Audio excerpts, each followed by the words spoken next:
Hey guys, welcome to Terrifying Tales.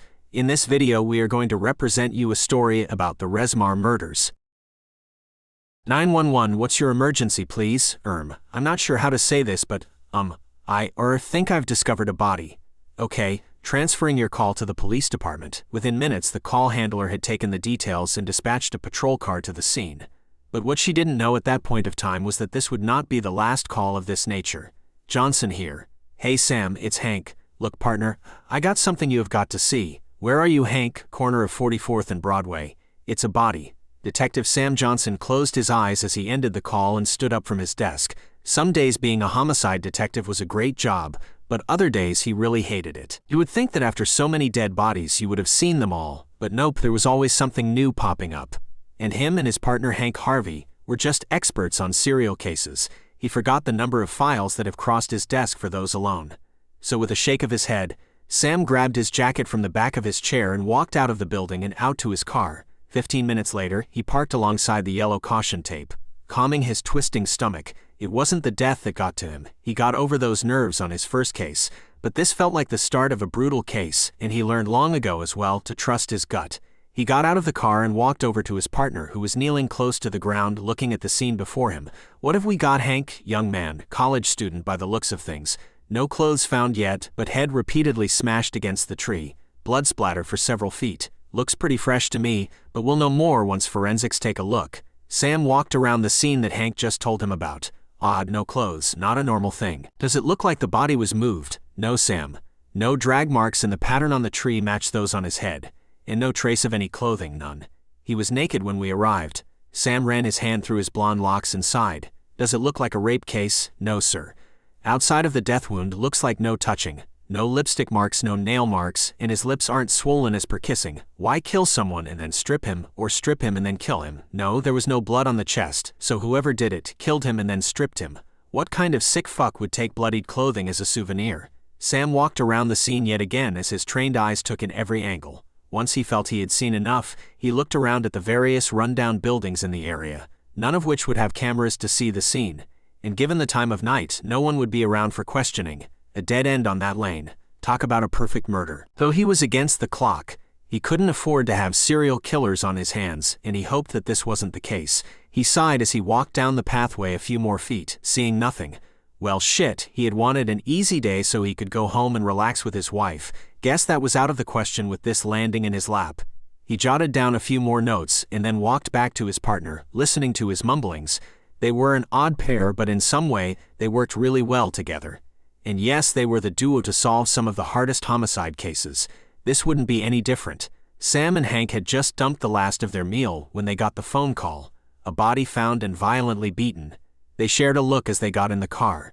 It wasn't quite a serial killer if there were only 2 dead bodies found the same way, but the chances of it being anything else were running slim. And at this point, copycats weren't quite possible, as the media has stayed off of this for the moment. Hank drove them to the spot, and they both slowly got out of the car, both detectives surveying the scene before walking towards the body.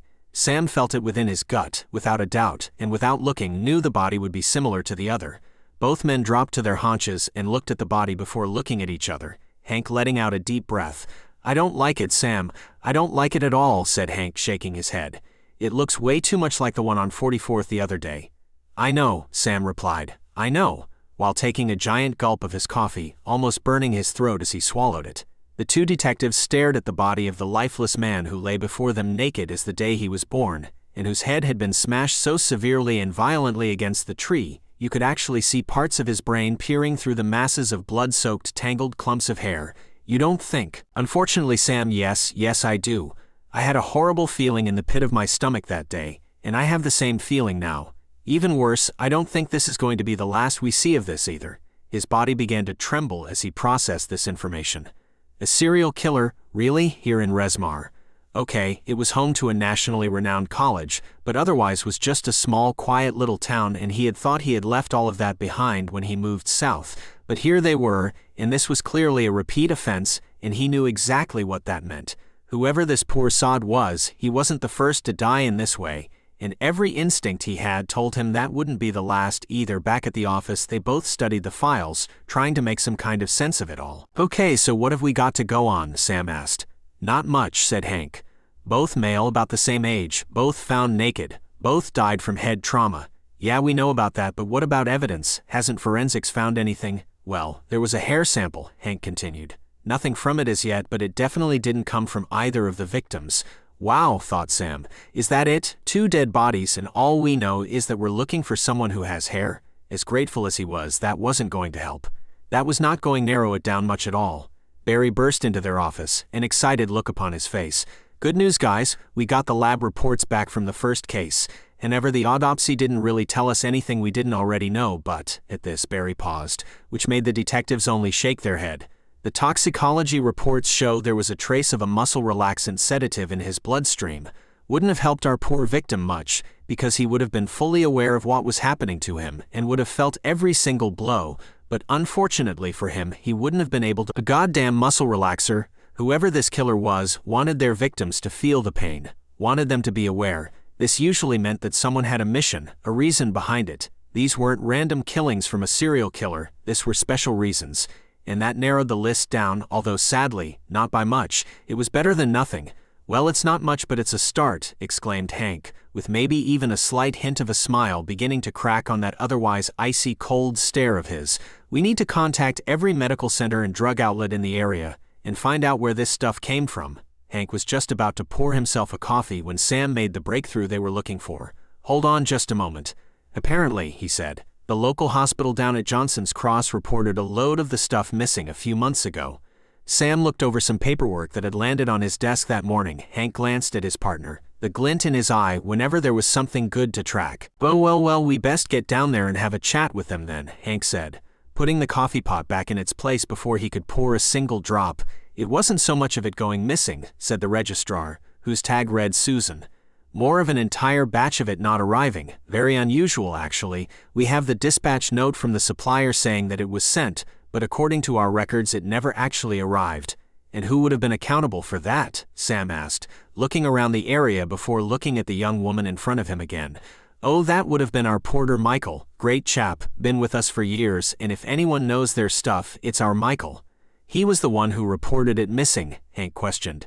Yes, and how long was there between realizing it was not there and reporting it? Oh, immediately, it's standard procedure, she said, pulling the file from the cabinet. It doesn't give an exact time, but as you can see, the missing content report has the same date as the delivery note. Can you call him in, please? We would like to speak with him, Sam asked. The woman nodded and quickly paged him to come in. Shortly after, a gentleman entered the office, probably late 50s, about 5'9" or 5'10", medium build, but nothing extraordinary, nothing that would make him stand out. However, he was walking with a slight limp. What may I help you with? He asked. Take a seat, please. We would like to talk to you with regards to a missing delivery a little while back, Hank told him. Ah, yes, I remember it well, Michael told them. I've been here for over 20 years now, and I've never experienced anything like it. I unload the trucks myself and check everything off as I go, but on this occasion one of the batches that were listed just wasn't there. As in someone stole them from the truck line, or as in the shipper might not have loaded it, Hank asked. No, the shipper does a check of their own. In fact, it's double-checked. The supplies we get are valuable and expensive. They can't afford for something to go missing. So the loader checks to make sure it's all there, then a supervisor checks it right before it's shipped out. Michael reached over and flipped the paper over. That is all their check marks next to the items and their signatures. Then there is mine to show what was missing. Did you contact them letting them know there was something missing? I did, Detective Harvey, but there was nothing they could do as their end was covered. And did the truck line report anyone tampering with their shipment? When I called the shipper, I called the shipping line as well.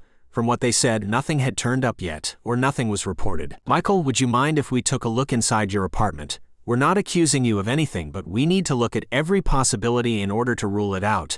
We can, of course, take you into custody and arrange for a search warrant if you felt more comfortable with that, Sam offered. Oh no, Michael interrupted. There will be no need for that. You are more than welcome to take a look. I could do with a break anyway. They run me ragged around here, he chuckled. Thank you, sir. A couple of uniformed officers will be here in a few minutes, and they will escort you home and do what is necessary, Hank said, closing up his notepad, as Sam nodded. It wasn't ideal knowledge, for now someone had stolen those drugs, almost as if it was just taken right off the truck, without eyes to ever see. That was a smooth move on someone's behalf, with a lot of attention to detail in order not to get caught. A few days later, everything had seemed to have calmed down.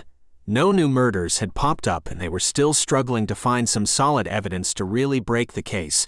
The good news was that Michael's apartment was clean, and although he had been noted as a person of interest, he was no longer really being considered a suspect.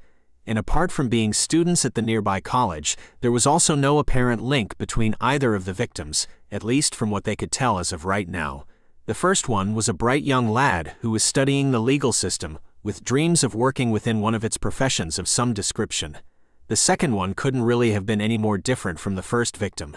He was a popular kid, but with a rather low IQ, and was only at the college on a football scholarship paid for by a small sportswear company in his hometown, clearly hoping to strike it lucky if the boy ever made it to the big leagues. As the two men were overlooking the files on their two victims, Hank's phone rang. He glanced down at the screen and then up at Sam, who only lifted a brow. "Hello. Hi sir, it's Barry. You're not going to like this, but it looks like they've found a third body down at the park. Unfortunately, the press has gotten a hold of it, and this place is swarming with reporters. This time around we were unable to contain it. So I'll meet you down at the scene." "Same type of scene?" Hank asked, causing Sam to let out a soft sigh along with a head shake. A third victim, and both men knew what that meant. A serial killer was on the prowl. "Yeah, everything looks exactly the same except for one thing, according to what I can see anyways." "And what's that?" "The victim, sir. This time around it's a female." When they arrived at the scene, Barry was on the phone. He waved them over but gestured that he didn't want to be interrupted. They had a good look around at the scene while they waited for Barry to finish his call. They carefully walked around the perimeter and then over to the body, examining it without moving the zipper down. He grabbed a pair of gloves and slipped one on. "Now what is that?" Hank asked curiously, his eye catching something unusual. He moved in closer to the victim's bloodied head, the only part visible from the partially closed body bag. "Someone pass me a pair of tweezers," he called out. The instrument was handed to him, and he dug into the side of the victim's head, the opposite side to which most of the injuries had occurred, and eventually removed something white from her hair. "Well, now that seems to be a fingernail," he said excitedly. "We can get DNA from this. If this belongs to our killer," he rushed out, his tone saying it all. "I'll check her hands," said Sam, almost feeling the excitement. He pulled on a pair of gloves and slowly unzipped the bag a little further, and then reached inside and removed her left hand, examining it closely. "Nope, no match there," he muttered before carefully replacing it from where it had came from, and repeating the same process with her other hand. "God damn it," he said angrily, pulling up the hand and showing Hank the finger with the broken nail. Hank carefully gave him the instrument, and he held broken nail against her hand to make sure. "Yep, it was hers.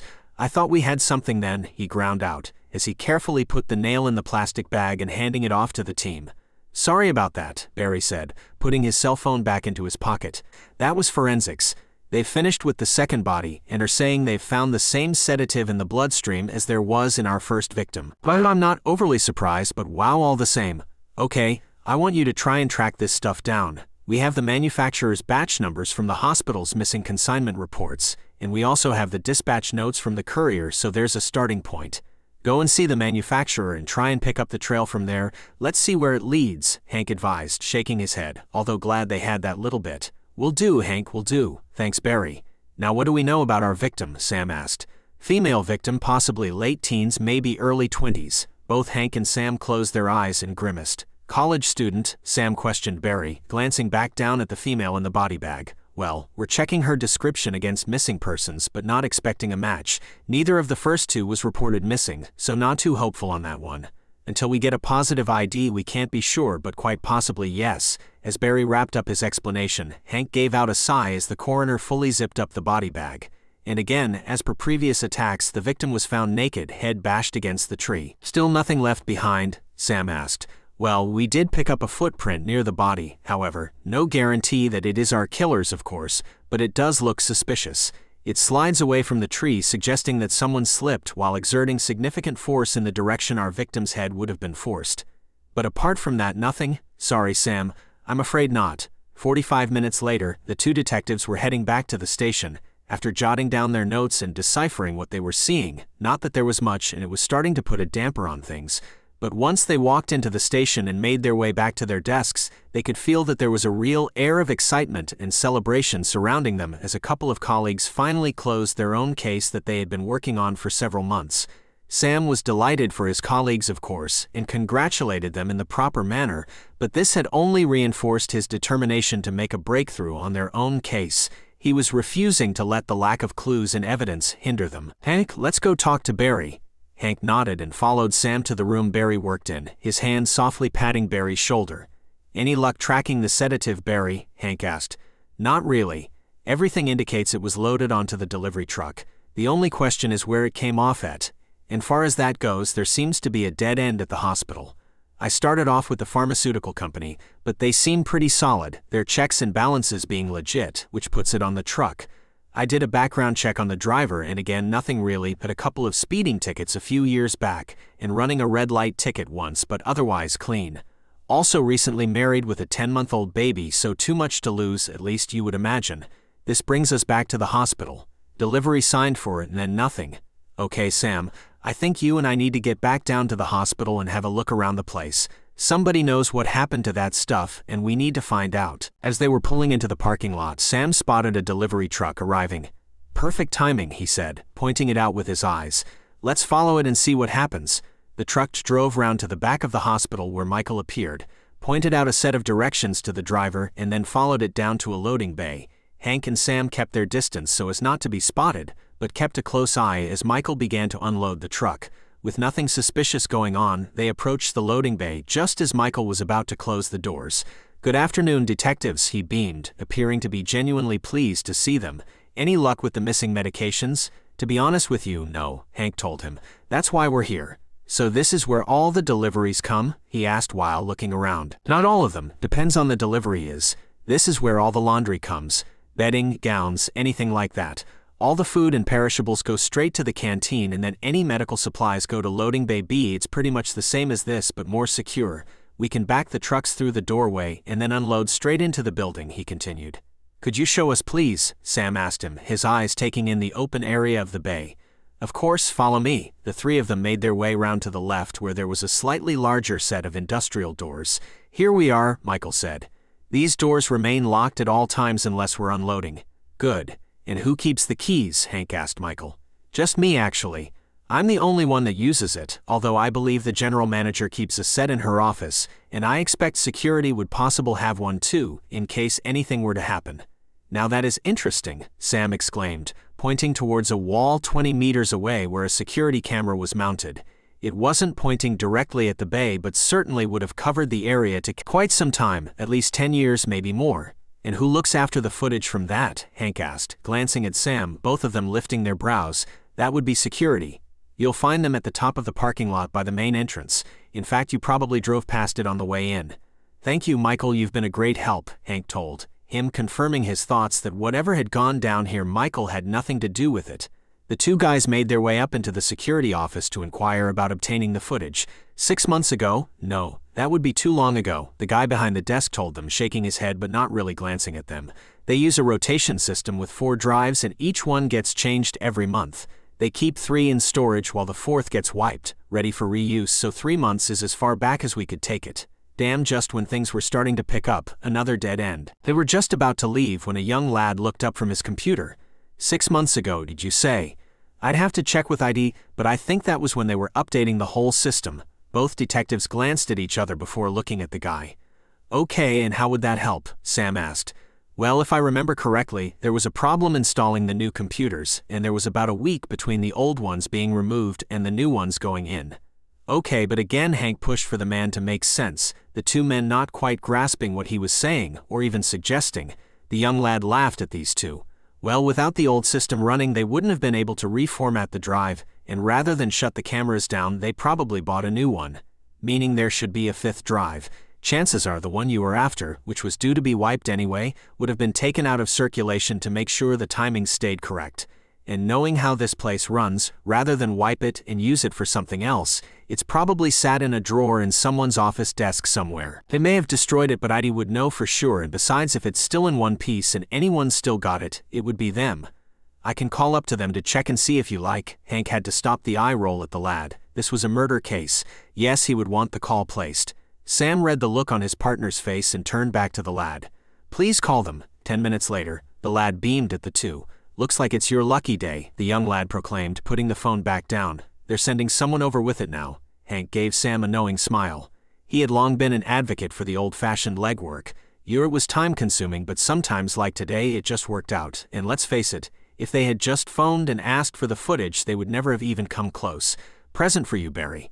Can you go through that for me, please? Hank asked, handing him the hard drive. Sure thing, boss, but what am I looking for? Anything that might help us discover where that sedative went. Somebody knows what happened to that stuff and we need to find out. I'm on it, Barry said, heading off with the drive in his hand. Sam, what say you and me head over to the park and go over the crime scenes again? Today is a good day and I'm feeling lucky. 45 minutes later, Sam and Hank walked slowly around the park, having a good look around and taking in all of their surroundings, their eyes trying to search out for unknown clues that might have been missed or something that was irregular to the park. Sam smiled to himself when they got to the point where the second attack had taken place, not because any clues that had been there had been gone now. It just never ceased to amaze him how quickly life had returned to normal after something so dramatic happened. Just a few short days ago, this place had been a hive of activity with police officers, detectives, forensics, and the coroner's office, all scurrying around trying to complete their own objectives and agendas. Now there were just a small number of students laughing, smoking, and working on their assignments, all completely oblivious as to what had happened there beforehand. Or if they had thoughts about it, or cares, they weren't showing it. In fact, there was even one girl sunbathing, leaning back on the tree trunk, pretty much on the very spot the attack had taken place. He could still see the marks on the tree where the bark had broken away when the poor victim's head had been smashed against it. And the girl there now not even gave it a second glance or a questioning gaze. They completed their walk, and although they hadn't gotten anything new from it, it was always good to get away from the downright chaos back at the station. They knew that this was a slim chance of anything showing up, but sometimes a refreshment of the eyes can make something pop that wasn't there before. They both shook their heads, making their way back to the car. Maybe Barry had some more good news for them. When they got back to the station an hour and a half later, they didn't quite get the news they were hoping for. Checking on Barry, who could only shake his head sadly at their unasked question. He was still trolling through the seemingly endless hours of video streams, and although the general chaos had remained, there was a definite lull in their own case, which was not something they liked. So as per usual, Hank poured himself a coffee and sat down at his desk to pore over the mountains of paperwork and pictures in their files, in the faint hope he could find something he had missed before. Guys, you need to see this, Barry called, popping his head round the doorframe and beckoning them in with his hand 2 hours later. Michael claimed he unloaded the truck alone, right? He asked as he clicked on the laptop, starting the video stream again. At their nod, he pointed to the screen. So who is that? Because according to my eyes, that does not look like Michael. The video played, and clear as day, you could see Michael with a much more prominent limp working alongside what appeared to be a female colleague, taking the boxes off the truck and setting them down in a tidy pile immediately behind it. It gets worse, Barry said, glancing at the two detectives who stood behind him. Both Hank and Sam stared at the screen in disbelief as Michael suddenly disappeared from the stream and the female continued unloading the truck. And now for the cherry on the top, Barry said, as she appeared at the back of the truck with a parcel in her arms, looking around as if to check if anyone was watching, then turning left out of the shot and returning a minute or so later, empty-handed. She then appeared to be calling out, at which point Michael reappeared, signed the paperwork and waved the truck off. Right after the truck disappeared from the shot, Michael appeared to go into a meltdown as he seemingly realized something was wrong. The female looked like she was shrugging her shoulders, dismissing whatever Michael was beginning to panic about. Well done, Barry. Can you get us a few screenshots of this, with a facial shot if possible? We need to go and see Michael again and find out who this woman is, Hank said, patting Barry's shoulder. Michael was horrified and full of apologies as he looked between the two detectives and then down at the photos in his hand, the question ringing in his ears about whom the lady was. I can't believe I'd forgotten that again. I am so sorry. That is Lee, my assistant.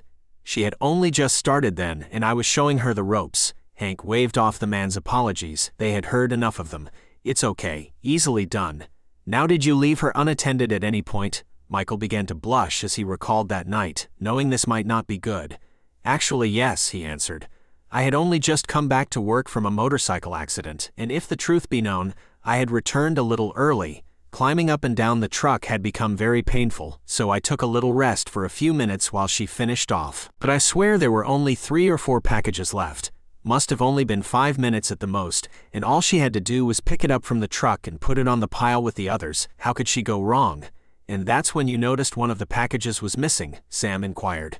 Afterwards, yes, there were 14 in total, I think. It was on the delivery note, and there were only 13 in the pile.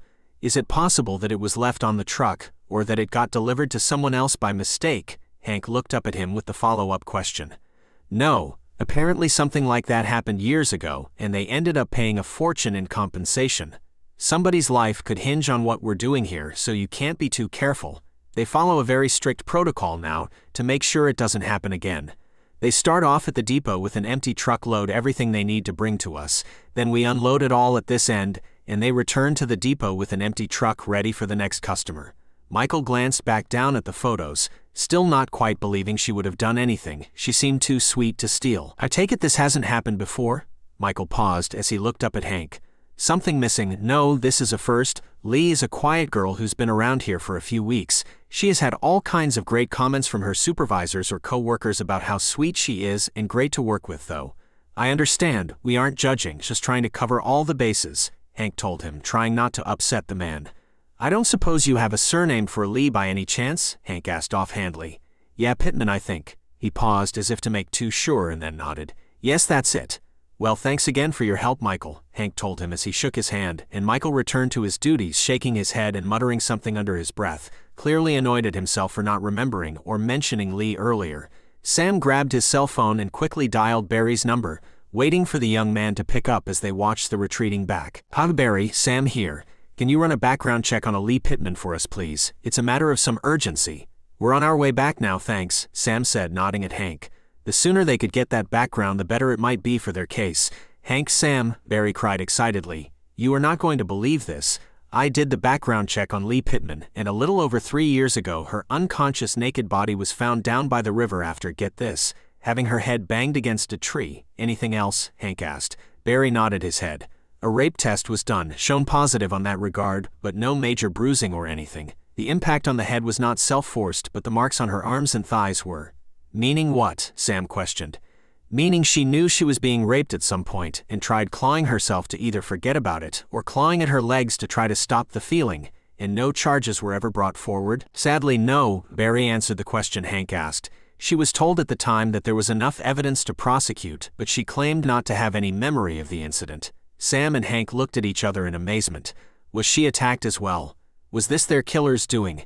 And if so, why would they stop? Why was she not dead? They had made damn sure of the others being dead, so why would she have gotten off so lightly?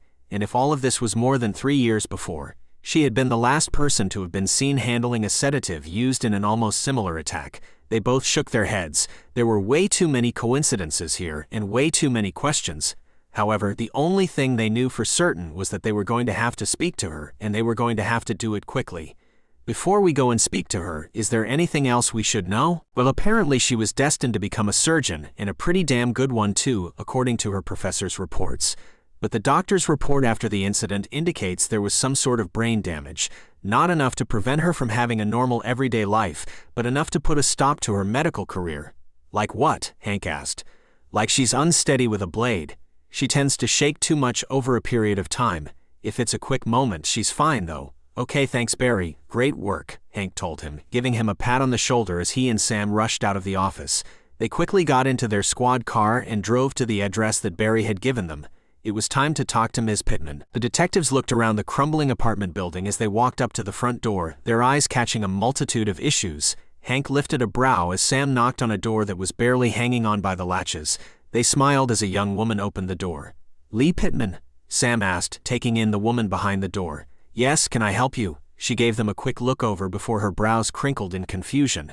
Detectives Johnson and Harvey, may we have a word with you, please?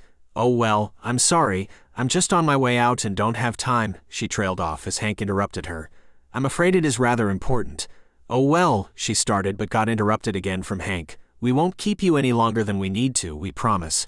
Well, I guess you best come in then. Thank you, ma'am, Hank said as they followed her into the dingy and small apartment. We wanted to talk to you regarding your incident down by the river, he started as both him and Sam took a seat on the smaller couch, their eyes catching sight of the poorness of it. Oh, I'm afraid I may not be much help. I don't really remember much about that day. Shall we start with what you do remember? Sam probed. Okay. Well, I'd finished studying at the college and decided to go for a run afterwards, she started hesitantly. In your normal clothing? She looked at Hank before slowly shaking her head. No, I was a member of the gym on campus. I would have had a locker there and used that to change. Okay, so why didn't you work out in the gym while you there? Sometimes it's just nice to get out in the fresh air, you know. Feel the sun on your face, the wind in your hair. Besides, it's a lovely spot down there. The river babbling on one side, birds chirping away in the trees on the other. Very relaxing, you should try it. Thanks for the recommendation, Hank chuckled. But I'm afraid my exercising days are long gone. Besides, Sam interjected, trying to join in on the conversation. The job keeps us fit anyway. We're always on the go one way or another. Quite so, Hank said. So you were saying, that's about it. The next thing I recall, I was waking up in the hospital, and you've no recollection of how or why you got there. Sorry, Detective Harvey. No, okay, said Hank. Sorry to have troubled you. We're just trying to follow up on a few possible leads, he said, slowly rising from his seat before pausing halfway. Oh, one more thing, he said, raising one finger in the air as if he'd just remembered something. Sam, of course, while watching closely, had remained seated, having seen this routine many times before from Hank. I believe you are employed down at the hospital, Johnson's Cross, correct? He said, sitting back down again. Yes, that's right. I was studying medicine at the college, so when that job became available, it seemed perfect for me. And how long have you been working there? Sam inquired. Oh, not that long really. About 6 months, I guess, but not in medicine, Hank asked. Sadly, after the river incident, I was left with a slight shake in my hand, nothing too dramatic, but of course not well for a surgeon. Of course, Sam replied, nodding his head in agreement. No chance of maybe becoming a physician or something? Well, no, unfortunately that was ruled out too. You see, it doesn't happen very often, but on occasions, I do get a small problem with short-term memory loss and kind of get confused. We see, Hank said, although the glance the two detectives shared spoke volumes. They might see, but believing was harder. Yes, that's why they only made me an assistant. They only trust me with certain jobs, you see. But oh, that must hurt. Sam's voice dropped to a sincere level as he asked, trying to gain the trusting confidence from her. It's not what I was dreaming of growing up for sure, but it's as close as I could get, at least still helping people. I see. I wanted to talk about an incident that happened a little while ago at the hospital. There was a case, some sort of sedative that had gone missing. You wouldn't know anything about that by chance? No, she stammered. I don't think so, sorry. Interesting. We recently obtained some CCTV footage which clearly shows you unloading the very same product from the delivery truck that's in question. Sam pressed on. Oh, Lee gasped, with a slight panicky look on her face. Oh yes, that, oh my, how embarrassing. I had forgotten all about that. Hank just lifted a brow but gestured for her to continue. Oh my God, I'm so sorry. I was, well, struggling to make ends meet. I had all sorts of student debts and saw an opportunity to make a quick buck, and I'm ashamed to say I took it, she said sheepishly. When I was younger, I always thought I'd be a surgeon and have the means to pay it all off, so I was a little careless with allowing debts to build up. And well, the salary of a porter's assistant isn't quite at the same level, so everything had become a little, well, too much. So are you saying you sold it? Hank asked, clearly amazed by that statement. Well, they both were. Yes. Some guy approached me in the parking lot and offered to buy the stuff. I just saw a chance to get rid of some of the debts. I mean, it was just a sedative. It's not like it could hurt anyone, right? And this was after you had stolen it, Hank pressed. No, this was before. He approached me after work one night and said that if I could get him some, he would pay top dollar for it. Sam's brow lifted in a silent question, but the words soon came out, top dollar. Yes, more than enough to clear my debts. At first I said no, but he gave me his number and said to ring him if I changed my mind. Shortly after, well, it was just there and temptation got the better of me and I called him. Okay, and are you still in contact with him? She looked at Sam as he asked. No, I destroyed the number afterwards. Once the debt was clear, I wanted nothing more to do with it. And you haven't seen him since? Hank asked as he wrote down the notes. I did see him one more time and he asked for some more, but I refused. Would you recognize him if you saw him now? Hank pushed. I don't think so. It was all over so quick and a long time ago now. Only a few months, Sam reminded her. Yes, but with my memory problems, that's a long time. Sorry, but my memories have no standard of knowing time. We understand, Hank said, closing his notebook. Oh my God, am I in trouble? Her eyes opened wide as they filled with dread, worry, and a touch of fear. To be honest, ma'am, we can't really answer that. We have no desire to prosecute ourselves, but if the hospital decides to press charges, then our hands are tied. There's not really much we can do, Sam answered with a slight shrug of his shoulders. I understand. Thank you for your help. We won't keep you any longer, said Hank, rising from the couch. I'm going to leave you with my card. Please, if you think of anything at all, whether it's to do with our buyer or the day down by the river, please give me a call. I will for sure, she said as she took the card. A few moments later, Hank and Sam sat in the car and looked at each other. I don't like it, Sam said. I don't like it at all and I don't trust her. I agree, Hank answered. She definitely knows more than she's letting on. Sam nodded in agreement.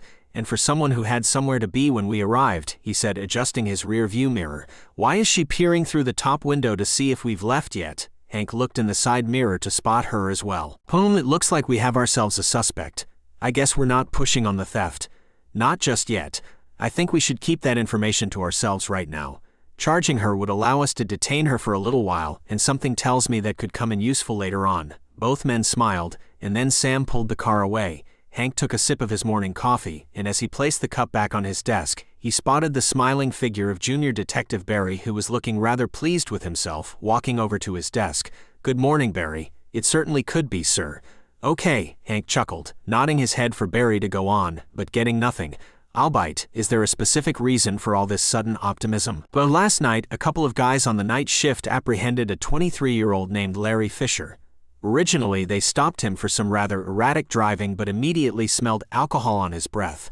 They of course gave him a breathalyzer, which he then promptly failed, so they brought him in, gave him a blood test, and chucked him in one of the cells to sleep it off. Hank glanced over at Sam, and Sam, feeling Hank's eyes on him, only gave him a slight shrug, his attention more on the file in his hands, and Hank waved his hand along with the question to keep the information coming. Well, I was just looking at his blood results. Not only is there enough alcohol in his system to put him away, but the DNA we extracted from it also gave us a match on the hair sample we got from our second victim. Sam, whose ears perked up by the mentioning of the DNA matching, immediately dropped the file he was looking over and switched his attention back to the ongoing conversation. Hank meanwhile refilled his coffee cup, although he kept talking to Barry. Let's go wake him up.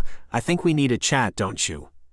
I'd maybe wait a little yet. Judging by the numbers in his system, he's probably feeling a little worse for wear, Barry advised him. Even better, Hank told him. See, his mind won't be so sharp, so he'll be less likely to hide anything from us. Hank sat his coffee down and nodded his head to Sam for him to follow. Hank and Sam banged as loud as they could on the cell door, stirring the drunk driver as they opened it before entering his cell to fully wake him and lead him down into the interview room. Can I at least get a Tylenol or something? He groaned, still somewhat dazed, dropping his head on the table. I think we can manage that, Sam told him, nodding at the uniformed officer standing by the door, who then disappeared and shortly returned with a small plastic cup half filled with water and a couple of small pills. As Larry was swallowing them, Hank pushed a photograph of the first victim in front of him. Tell me, do you know who this is? No, sorry, he said, rubbing his eyes and struggling to hold his head upright. Look closely. We need to be absolutely certain. Hank pushed the picture even closer to him. Larry took another proper look and shook his head.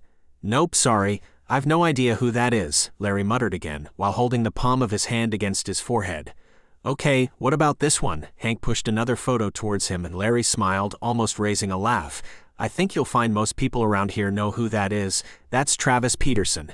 He's a bit of a star for the college football team. Is that the only thing you know about him? Actually, no. I've known him for a few years now. We went to the same high school. He was 2 years behind me, I think, but still made it onto the school team. Quite an achievement, really.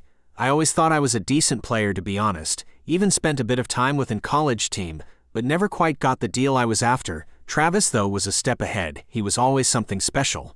It's no wonder the scouts are starting to take a look at him this early on in the game. Have you had any contact with him recently? Sam asked from behind Larry this time. Yeah, hopefully he'll forgive me for saying this, but while he's a great football player, he's not the brightest kid around, and as a part of his scholarship, he needs to maintain certain grades, so I've been helping him with his studies. You're tutoring him? Sam asked, raising a brow. Yeah, I'm helping him with whatever I can, but math in particular. I'm in engineering field now, so it's one of my stronger points. I see, so when did you last see him? Just over a week ago now, Larry said, wrinkling his brow as he tried to do the math in his head. Could you be more specific? Wednesday, I think it was. And where was this? Hank crossed his arms as he sat across from the man at the table, taking over the questioning. In the park, down by the river. He had an algebra paper due on Friday. Fairly basic stuff, really, but he just couldn't get his head around the concept of it, so I was helping him out with that. So you just helped him with his math and then left? No, we had a bit of a kick around after. You see, a few of the other guys from the team came down and they were practicing some of the new plays their coach had come up with.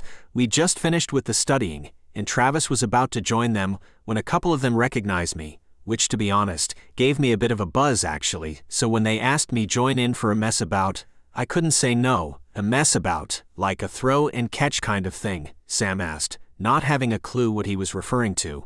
To begin with, yes, but after a while there were a couple of girls who sat around watching, and some of the guys were showing off a little. So we ended up having a bit of a mini-game. Travis was flirting with one. Actually, not that I blame him, mind you, because wow, she really had it going on if you know what I mean, Larry said, giving the detectives a wink. How long did this mini-game go on for? I'm not really sure. Travis was showing off and we collided. Kind of bashed heads a bit, nothing serious, but I was feeling a bit woozy after, so I made my excuses and left. I was bloody knackered anyway, to be honest with you. I like to keep myself in shape, but these guys were making me feel a little sluggish. Plus I was covered in sweat and wanted to get back and clean up a bit.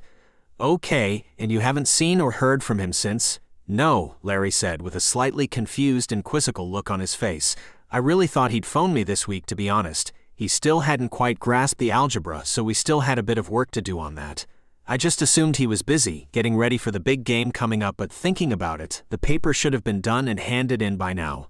Well, he certainly won't be phoning you anytime soon, Sam told him rather sorrowfully. We discovered his dead body down by the park last Thursday morning. Larry had a look of total astonishment on his face, in truth, the exact response Sam and Hank were looking for. Wait, what? You don't think? Larry started, his gaze moving between the two, his speech stuttering as dawning came to his mind, but Sam interrupted him. Okay, Sam started, not giving voice to the answers Larry wanted.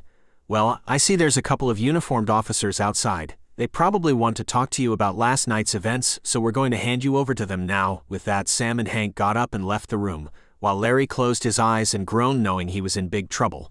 Once the door closed, the two men started walking back to their desk, when Hank interrupted the silence. What do you think? He asked. Seems quite genuine, I think. He's probably telling the truth, but maybe worth keeping an eye on him all the same. 3 more days had passed by, and no more bodies had been discovered. And although everyone was happy about that, the fact that this had coincided with the detainment of the drunk driver Larry had not gone unnoticed by neither Hank nor Sam.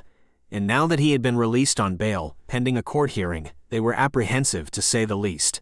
Unfortunately, just a few small hours after Larry's release, forensics had returned with the details of the footprint found at the scene of the third victim.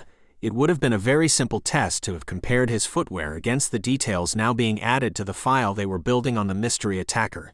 However, any potential match would have given them cause to investigate even further on Larry, but sadly he was now amongst the public again, and they would need a specific reason to speak to him or to bring him back in. Although neither Hank nor Sam, however, could shake feeling that it wouldn't be long before they were meeting with Larry again. Ah, good, glad you guys are back. Sam and Hank were not used to such a welcome, so this could only be good news, which was a blessing to them. What have you got for us, Barry? Sam asked. Possible lead, but could be nothing but quite a coincidence. This was music to Sam's ears. In his years of experience, coincidences often turned into leads, which then often provided vital clues, or even in some cases solid evidence. While you were out, we got a positive ID on the third victim. Catherine DiNamio is a 21-year-old local girl but residing in student accommodation at the college campus. Okay, go on, Sam waved his hand for the younger man to continue. We're still running the background check on her, but here's the interesting bit. Her father is Ed DiNamio, current owner and CEO of Dynamic Engineering, a fairly modest but growing company on the outskirts of town. Currently they are holding a pay roster of 12 employees, one of which is a certain Mr. Larry Fisher. Sam and Hank both looked at each other wide-eyed, but a grin slowly overtook their faces. Okay, well it's just about lunchtime, so they should all be there, Sam said looking at his watch. It's always good to be seen following up on these things rather than let Larry know we're watching him. Let's head over there now and have a word with each of the employees on a one-to-one basis. Huh? Hank asked, following his partner's line of thought so very well. 45 minutes later, they were wrapping the interviews with the staff, which had gone very well in fact. In truth, they had only really wanted to speak to Larry. The rest was merely an exercise in PR. As of yet, no one else had been aware that this was part of a serial killer investigation, and they were keen to keep it that way for as long as possible. They also needed Catherine's family to know that they were taking the incident seriously, as her family was going to hear about the detectives coming in and questioning everyone. The best way to do that meant they had to be seen investigating everything that they could. So interviews with the company's staff had been set up.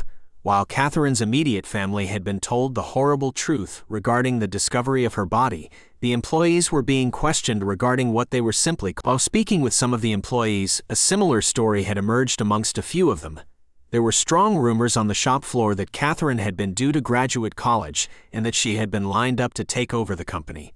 One or two members of the staff had voiced strong opinions about this, and Larry in particular had voiced his objections, stating that, while she may have had a good business head on her shoulders, she was not an engineer, and the idea of her taking over an engineering company was absurd. Sam and Hank had deliberately left Larry until last, hoping that by the time they had interviewed him, he would have changed out of his workwear and back into his regular clothing, a plan that had worked perfectly.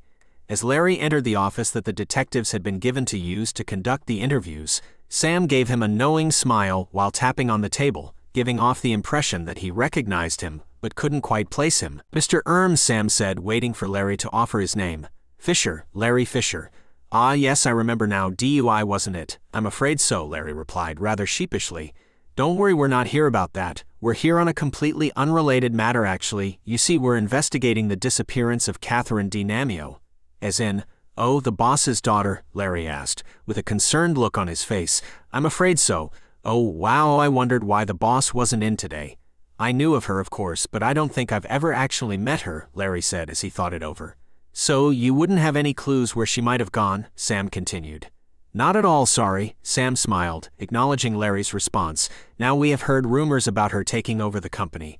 "Do you know anything about that, Larry?" Hank asked him. "Well, I've heard the rumors, but as far as I'm aware they are just that, rumors. You have no real feelings one way or the other on that," Hank pushed on the questioning. "I've not really given it a great deal of thought.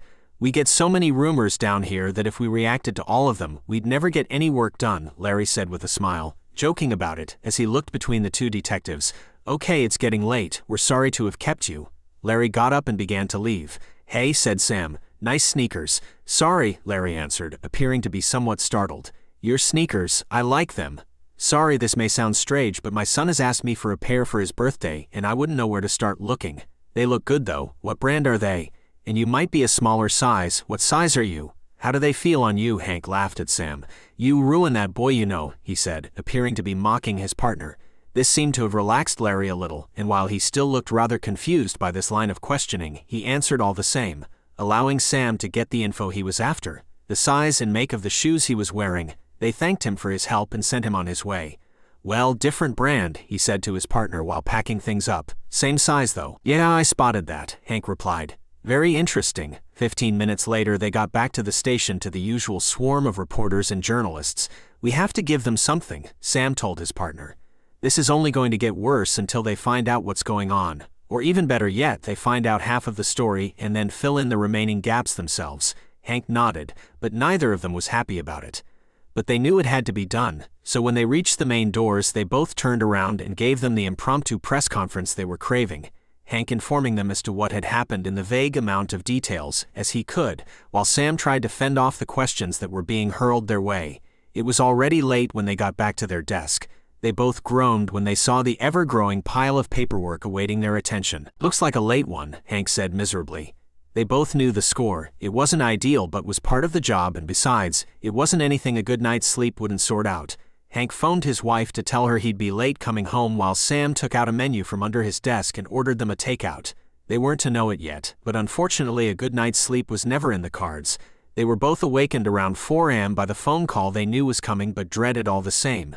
The discovery of the fourth victim. This time, however, there was one startling difference.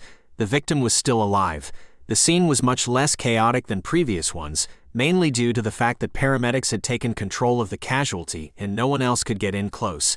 At first glance, it appeared to be another female victim, but in truth was hard to tell, as an oxygen mask had been placed over the mouth and nose, and it was covering most of the face, as well as the head had been taped up into a neck brace, obscuring even more view. The body was covered by a hospital-issue blanket, and paramedics were busy putting the straps on to enable them to lift the victim into the waiting ambulance.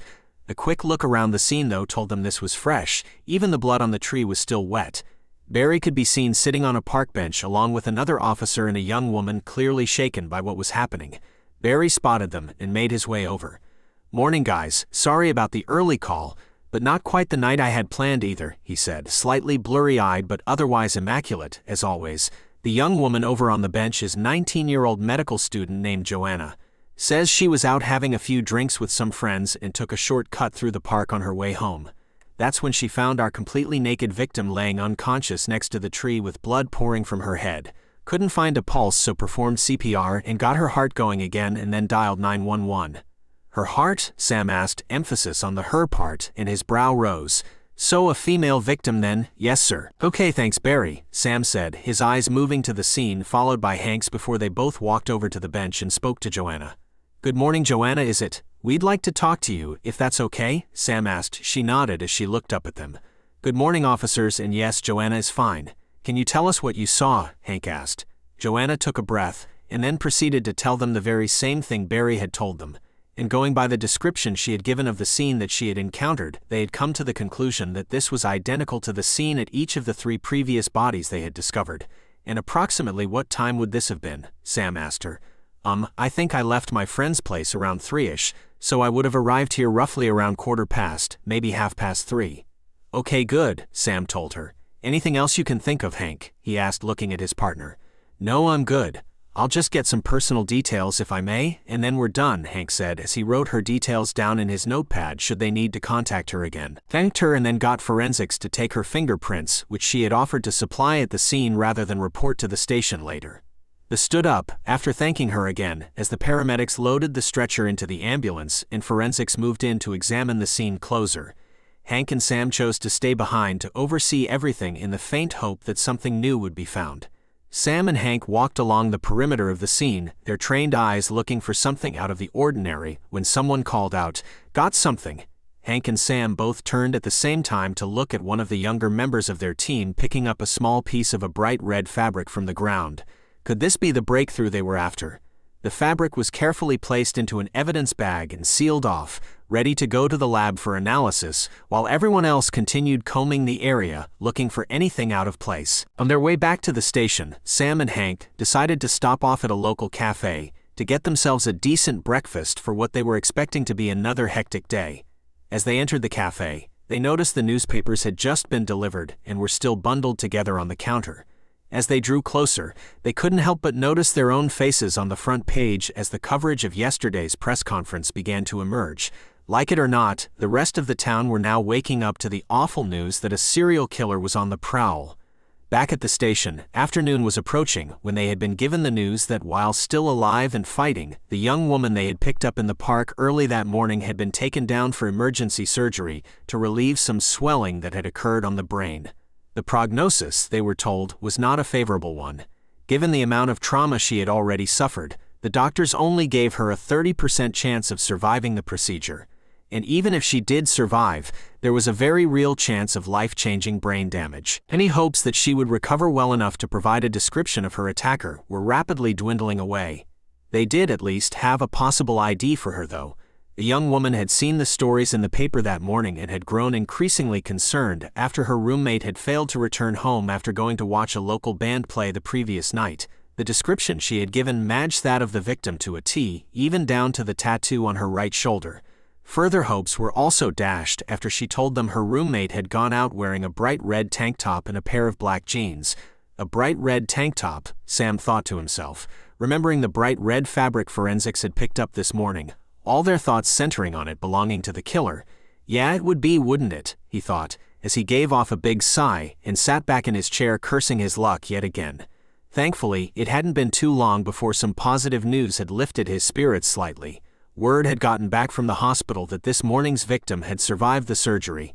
She was, however, in a coma and had been but she wasn't expected to get this far anyway, and on a day like today, where it seemingly was filled with bad news and negatives, this was as bright as it was going to get on the good news side. The young woman who had reported her roommate missing had also identified her as 19-year-old Tanya Richards. Another file landed on his desk, although this one he was happy to see. Maybe things were picking up after all, he thought to himself. A few days ago, Sam had asked a couple of uniformed officers to head down to the college campus and conduct some interviews with the students with regards to the victims. It wouldn't have included Tanya, of course, but the rest would be there. His hopes were that this file would help him discover any links between the victims and decipher whether the killer was using any kind of pattern or whether they were just opportunistically picking off students at random. "Have we got anyone on campus looking into Tania's life?" he asked as he picked up the file. "Yeah," Hank replied, grabbing his photocopy of the same file. Apparently Uniform weren't too happy about sending anyone over. They had 2 officers spend the last 2 days down there, so Barry's gone down himself. Hopefully he won't be too long. "Good stuff," Sam smiled. "Now then, what have we got?" he asked, rubbing his eyes before flipping through the file, hoping his tired eyes didn't miss anything yet. "So in summary," Sam said as he moved to the whiteboard and started listing out the victims' names, as well as some of the facts of the cases, and there is not much the victims have in common, as they are all stemming from various areas throughout their college career, but the one main solo fact is that they are college students, which links them. So let's list some attributes about them and their career paths. Like victim number 1, David Norville was aiming for the legal system, hadn't made his mind up which profession. However, looking at his grades, there wouldn't have been short of offers, and he would probably have been in a position to pick and choose the best position at the time, Sam said as he wrote on the board under his name. Victim 2, Travis Peterson, was a totally different story. He was struggling with grades and even hired a personal tutor to help him out, Hank offered as he tapped his pen against the desk, watching the board. Victim 3, Catherine DiNamio, expected to graduate business management with flying colors, even possibly lined up to take over father's company. Another well-to-do job there, although that brings us up to Tanya.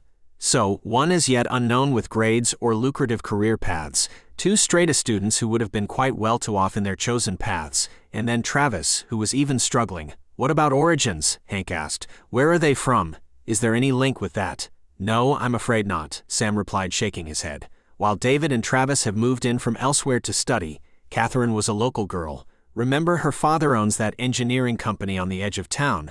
"Ah, yes, I remember," Hank added, almost berating himself for forgetting something so recent. "Hold on," he added. "Is this a financial thing? What do you mean?" Sam looked rather quizzical at his partner. "Well," Hank began to explain.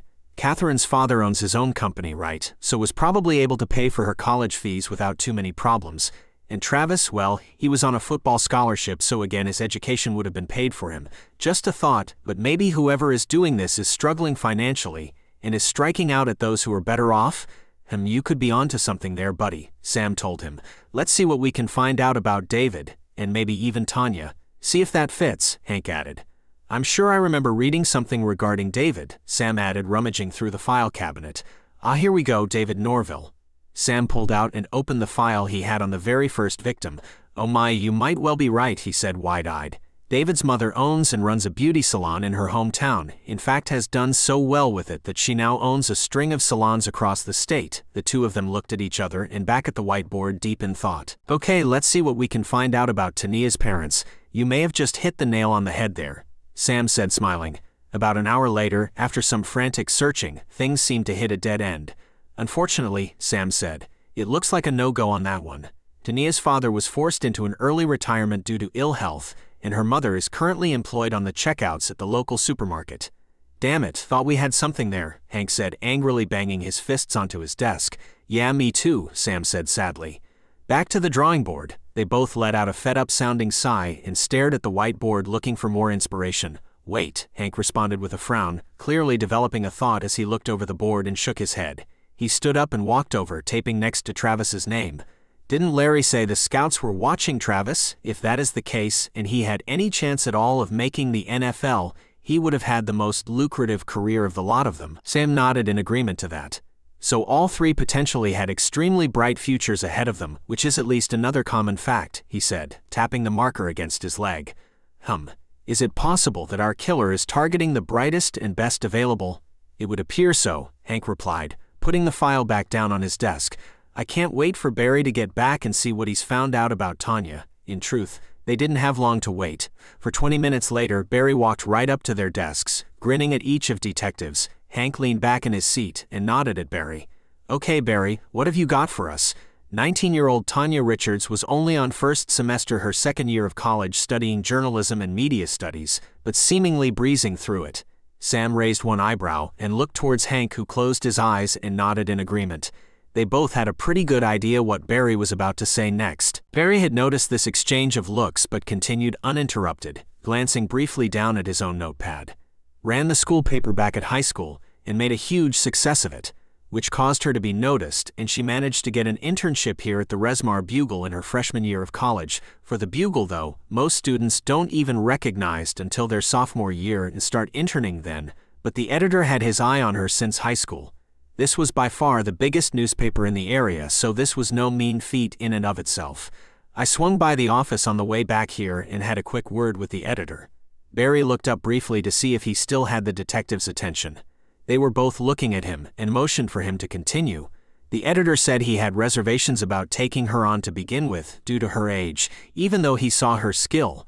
She's one of the youngest interns they've ever had, but all fellow journalists and crew alike said they were delighted to have her around now. They all claimed she is doing a great job, and if she continues learning at the rate she currently is, and there they were, the words they were both waiting for.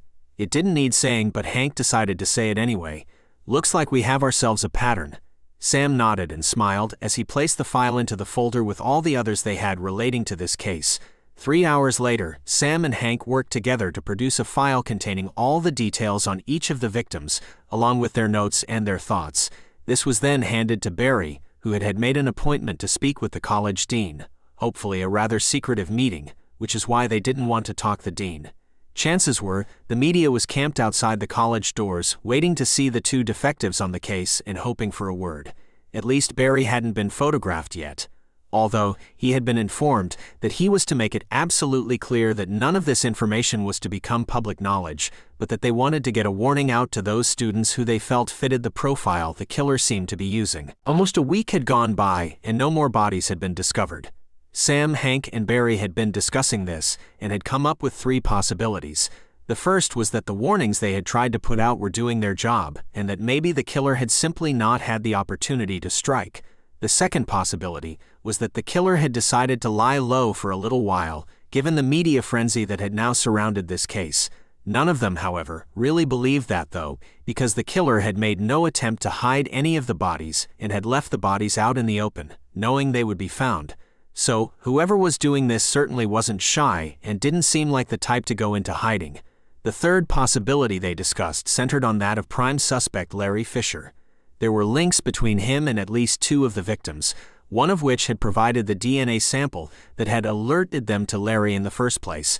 Plus, he was also known to have been wearing the same size footwear as the print that they had discovered at another of the scenes. He was due in court today on charges of drunk driving.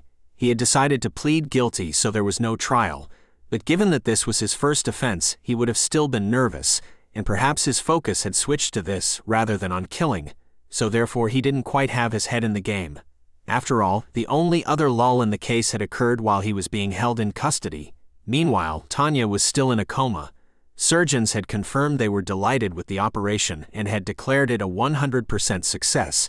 They had also confirmed, however, that there had been significant damage to the brain. The extent of how much this would affect her life moving forward would be unknown until she came round, although there were of course no guarantees that she would wake up at all, and unfortunately, the longer she remained in the coma, the less likely a recovery would seem. What was nice to see, though, was the band she had been to see on the night of the attack had visited her in hospital and had even performed a couple of their songs by her bedside in the hope of getting through to her. Her mother had claimed to have seen a small movement of her fingers during this, but sadly she remained unconscious. The band had also left a copy of their CD to play for her to try and help raise her spirits. The whole community was rooting for her, and everything that could be done to help her was being done. And at times like this, when so much was going on within their community, it was a tug on the heartstrings to see good happen. And after that good news, they were all hit with some other news that pissed them. There was an atmosphere of shock descending at the station as the news from the courtroom returned. Larry had somehow avoided a custodial sentence and instead had gotten a lengthy driving ban and a pretty hefty fine, which no doubt would have hurt him considerably. But he was, however, leaving the courthouse this evening a free man. Sam and Hank had heard enough, their frustration mounting, and decided to wrap things up. The following morning they both turned up bright and early with smiling faces full of optimism. The early night had clearly done them both good. The optimism was rather short-lived. However, as about half an hour into their shift, they had received the news that another body had been found. "That cocky son of a bitch," Hank yelled angrily. "You mean to tell me he celebrated his own freedom by going out and..." He trailed off and held himself back from finishing that sentence. Well, if he is our man, said Sam, trying to calm his partner, giving him a look. Hank read it loud and clear and nodded. He knew better than to jump to conclusions. He took a deep breath and let out a huge sigh. They both put on their jackets and headed over to the scene of the crime. 30 minutes later, Sam looked out over the river.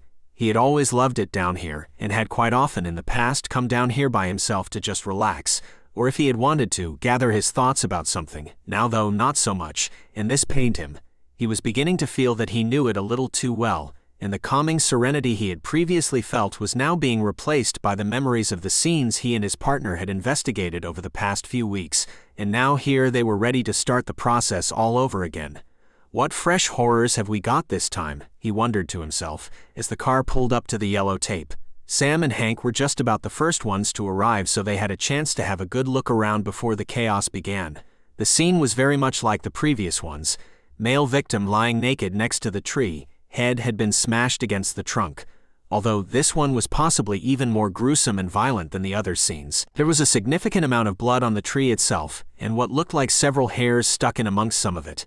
There were also patches of blood on the ground surrounding the tree and the victim's head. Sam spotted something white glistening in the morning sun to the right of the victim. Possibly a piece of bone that had broken away from the victim's skull.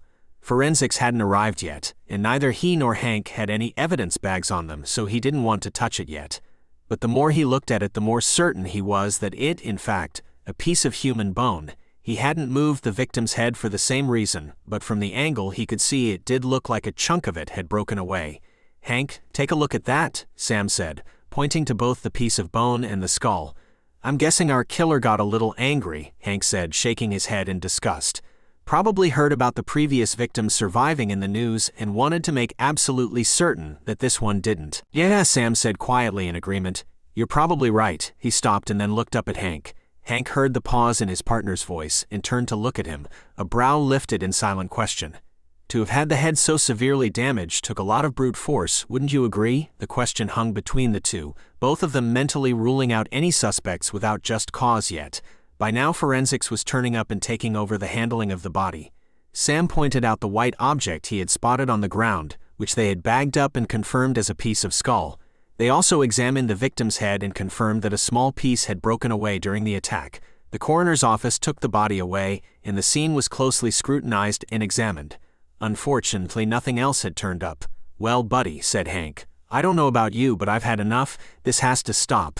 If this is Larry, then we need to make sure he doesn't do it again. Time we set up a 24-hour surveillance team on his home. I agree, Sam said, tapping his bottom lip with his index finger. We need to know exactly what he's up to. Time to ask the captain the question we all hate. Hank chuckled as they walked back to their car to head back to the station. Once they returned to the station, they put their ideas forward to the captain. Thankfully everything was agreed, although as part of the deal, they would have to take a watch themselves even if that meant working through the night. It had been quite a while since they had done anything like that, but if it meant keeping a round-the-clock eye on him, they were happy to do their part. From now on, Larry would not be able to do anything without them knowing about it.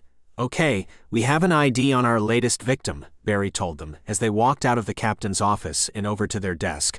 20-year-old Campbell Stratton, in his final year at the college. His field of study was politics and social administration, expected to graduate easily. Let me guess, Sam interrupted. Bright future ahead of him. Pretty much, Barry responded, raising an eyebrow and giving Sam that knowing look. Not sure if it was boasting or not, but allegedly he had a job lined up in the governor's office. Future politician, huh? Hank added before all three of them gave out a collective sigh. Strange thing about this one though, Barry continued, unrolling a map of the area. Apparently he had just left a meeting of the debate society, which had overrun for few hours. According to other members of the society, he was known to have left the campus at around 12 here, he said, pointing to the map with his pen. By all accounts, he was staying in rented accommodation over here. Barry slowly moved his pen to a second spot on the map, slightly north of the college campus. So, the question that comes up is how come his body was discovered all the way over here? Both Sam and Hank frowned as Barry pointed to a third spot on the map in an easterly direction before continuing. Nowhere near any direction that he would have needed to have traveled to get home, Barry commented, marking the locations with a red pen again. Now that is interesting, Sam said, staring intently at the map. That would kind of suggest he was taken there by the killer. Whether he went there willingly or whether he was taken by force has yet to be determined. The park sure seems to be playing a large part in all of this. I know it's dark and out of sight, but Sam paused. He was clearly putting a great deal of thought into this. Would be out of hearing range too. For any residential areas, I mean, Hank said, seeing his partner's concerned look. Wouldn't hear any cries if there was some, that's for sure, he added on. Yes, indeed. But why the park specifically? Sam thought that over before he pointed to the map. Thinking of this logically, if you look at the route you'd expect him to take, going from the society location to home, there's an industrial site nearby, he said, circling an area with his finger, which would have been closed at night and would have provided the same amount of cover. For example, it's dark, it's concealed, and at least a mile away from any residential properties. Sam tapped his finger against the map as he thought about this slowly before talking again. Something tells me the park is an important space. Maybe our killer has some sort of link to it. Well, in that case, look at any testimonies. The crime scenes all roughly are the same, right? Hank asked, looking up at Sam, forgetting for a moment about Barry. These two had been partners for many years and were able to read each other way too well. They were able to pick up on body language, on facial expressions and each other's thoughts. You're right, Hank. We need to go back and review. Actually, Barry, you can look that over. Sam looked at the map once more and let out a breath. Or maybe they're sending a message? I don't know, but whatever it is, there's definitely something specific about the location, about this particular park. All 5 of our victims have ended up there, and I think that's deliberate rather than just opportunistic. And if it wasn't questioned before, the fact that our victim now would have no reason to have been really makes it more suspicious. Hank reviewed the map next to his partner and nodded in agreement, while Barry stared at Sam wide-eyed, almost in awe. He knew these guys were good. He was, after all, aware of the reputation they had when they had transferred over from the city, much like everyone else knew around the station. They weren't perfect, but this was confirming everything he had thought, that they were smart and able to look outside the box for clues. He knew he had to stick to these two and learn as much as he could, or learn what all they were willing to teach him, for they would retire one day, and he was hoping to make the step up himself. The following day, Sam and Hank had spent most of the morning tidying paperwork. They had made duplicate copies of several files, which they had placed in a separate temporary folder. They were due to take the night shift on Larry's watch, and had planned to go over the key points once more while keeping an eye on their suspect. They wrapped things up around lunchtime, and both headed home to get some sleep before their all-night session. To make sure they hadn't raised any suspicions, a colleague dropped them off a few streets away, and from there they walked around to the rear of the property they were using. They headed up the stairs and into the room that had been set as a base for the operation. Once there, they exchanged pleasantries with the 2 other officers they were taking over and sat down, ready for the long night. So far, they had been told nothing suspicious had taken place. Larry had continued working, but, apart from commuting to and from his job, the one and only time he had left his home was when he had walked down the street to a local convenience store and returned 10 minutes later with a 6-pack of beer. At least he was walking and not driving this time. Hank took out his big container of coffee and poured himself a cup while Sam took out the file they had prepared and placed it on the table next to them. Both of them eyed it before their attention turned out the window to watch the house across the way. Oh well, Sam said as smiled at his partner. Let's see what the night holds. During the night, they had both taken turns reading the folder they had prepared the previous morning. Hank read it out loud to Sam, and vice versa, and both had heard the same details over and over. So much so that they both knew it practically word for word by now, but it was the only thing keeping them awake on an otherwise relentless night of boredom. Absolutely nothing had happened. Some lights had flickered on and off, but that was as exciting as it had gotten. Larry had not once left his apartment since they had been there. Shortly before dawn, however, the monotonous silence was broken by the sound of footsteps coming up the stairs outside. Hank heard the noise and then looked at his wristwatch. Still 2 hours left, he told his partner, referring to their seemingly endless shift. They both listened intently to the footsteps drawing nearer and nearer, both men reaching silently for their guns. Suddenly the door to the room opened, and the familiar face of Barry Colson entered. Morning, guys. Hey Barry, how's it going? Sam asked, wondering why he was here as he put his gun back. Brought you some fresh coffee, he said, placing a cardboard takeaway cup on the table next to Hank. I think you're going to need it, he said before Hank could thank him. Both men looked at him with equal amounts of dread and concern all over their faces.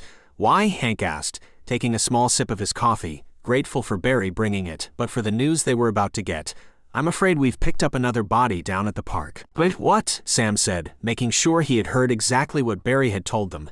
He knew both Hank and he had heard it, but they were struggling to process this information. They both stared at each other in disbelief, and then looked out the window in the direction of Larry's place, and then back at each other again one more time. "So," Sam started, and then paused. "Larry," he started again, but paused once more. Barry shook his head. "Not our guy," he told them, finishing Sam's sentence for him. "Damn," Hank said, somewhat angrily. "Thought we were onto something there." They both packed up their things and got ready to head over to the park yet again. 15 minutes later, Barry climbed into the back of his car, his arms resting on the seat as he started to talk. "Got an ID on this one already," he told them on the drive over. "Really? How is that possible?" Sam asked inquisitively. One of the guys who secured the scene recognized him. The guy said they had him in for questioning last year on a computer hacking charge of some kind. Computer hacking?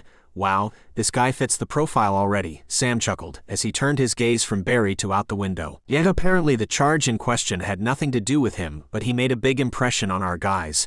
They said it was scary what he could do. A real eye-opener. The car pulled up to the scene and the guys got out, looking at an already all too familiar scene.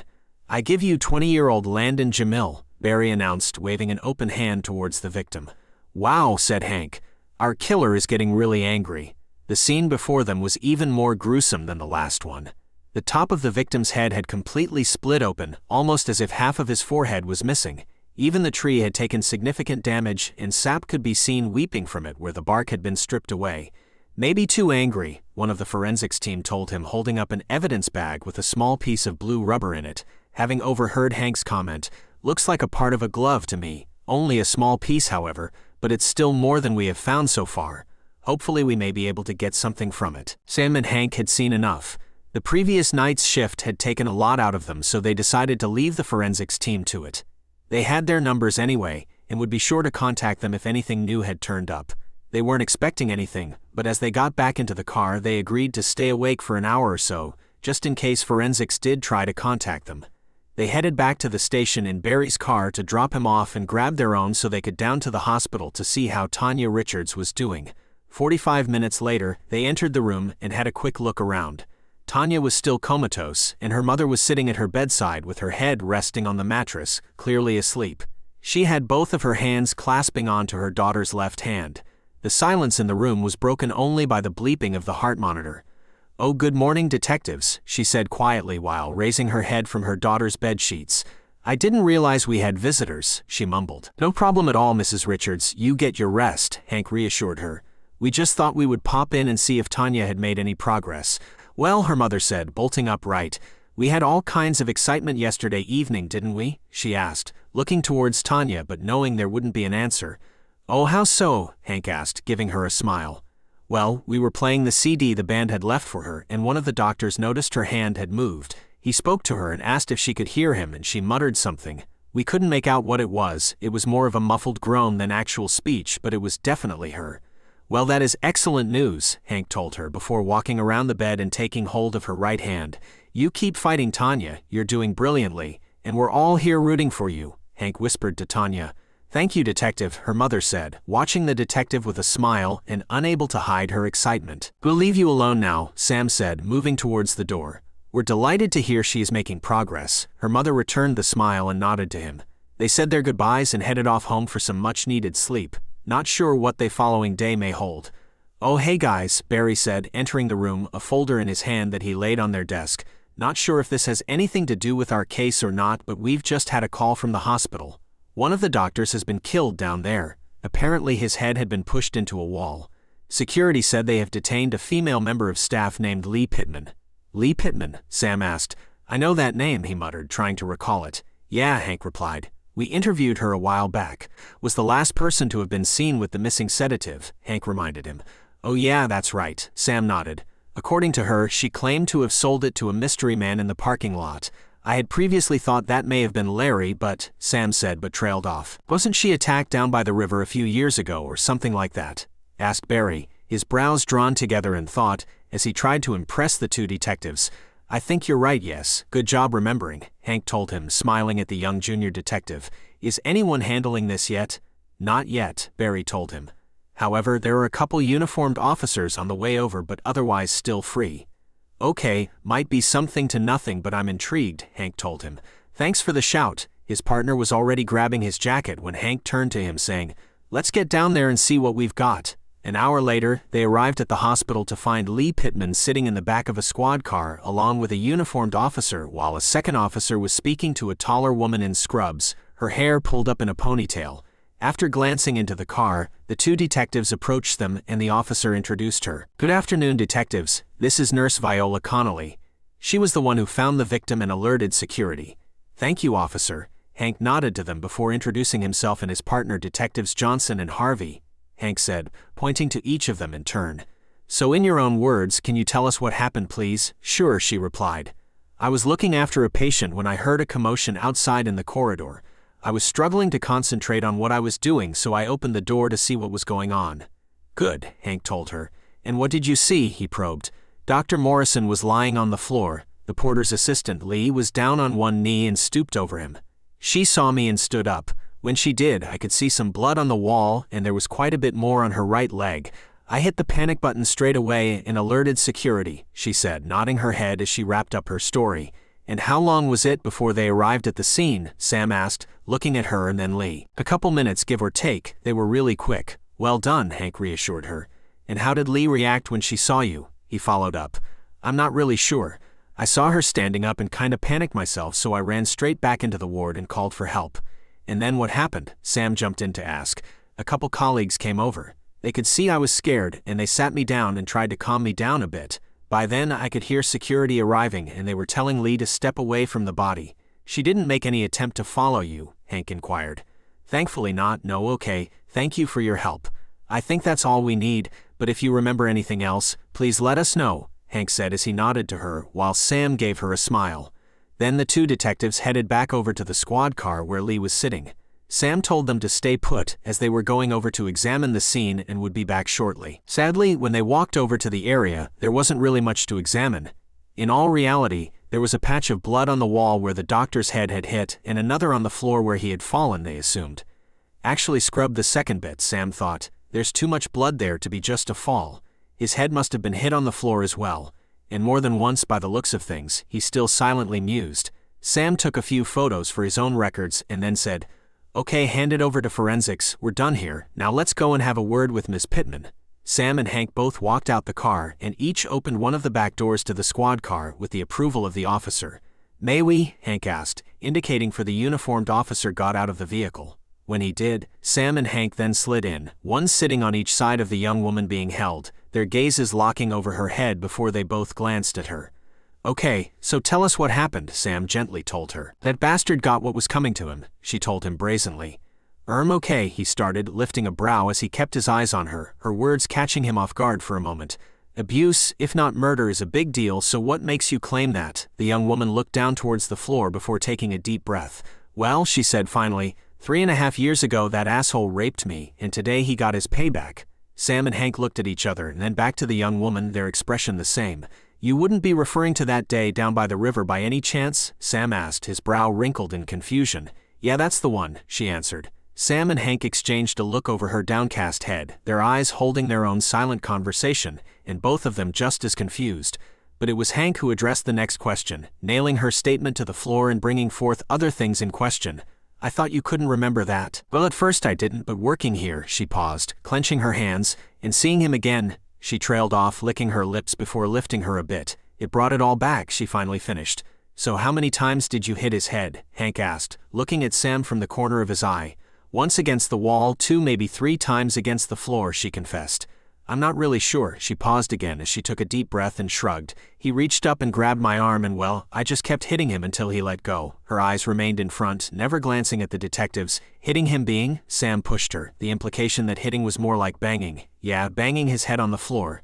"So probably more than 2 or 3 times," Sam confirmed. "Yes, I suppose so," Lee said with a sigh. Hank was watching closely and had noticed that she had blood spatter on one of her shoes and the right trouser leg from the knee down, while her top, however, was still clean. There must have been a lot of power behind those bangings, along with a lot of rage. "Okay, and what about the others?" Sam asked hopefully. "What others?" she countered, finally looking up at him and giving him a frown. "Never mind," Sam gave her a comforting look, trying to appease her.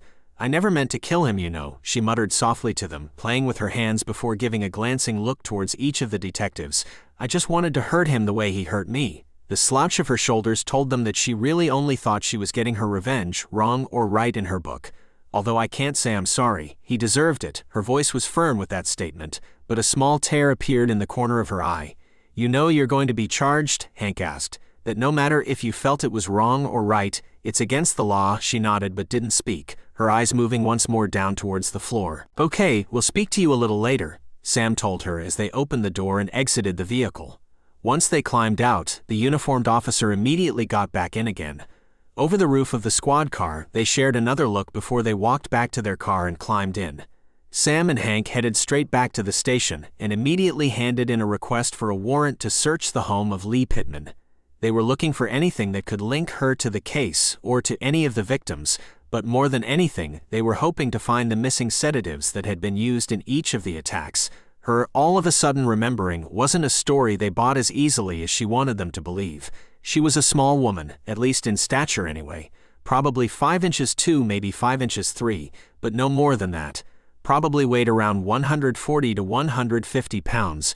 Certainly not the kind of person you'd imagine winning a fight with a college football star, and honestly, someone you would overlook in this type of case. Unless of course she had some help, a means of having the upper hand. And for all the limited clues they did have, there was no copycat on these crimes and no compliance. This was a one-person job. She was still the last person to have been seen handling the muscle relaxant, and if she had kept it and used this herself, she would certainly have had the upper hand. And having been only a few months away from graduating as a medical student herself, she would have known exactly what this stuff was and how to administer it correctly. Plus, the rape case a few years back would have given her the link to the park they were looking for. With the exception of the doctor earlier today, each one of the victims had been discovered in the same scenario that she had been. Something that hadn't clicked for the detectives. No reason to have clicked, actually. However, now both Sam and Hank were convinced the killer was now in custody. All they had to do now was prove it.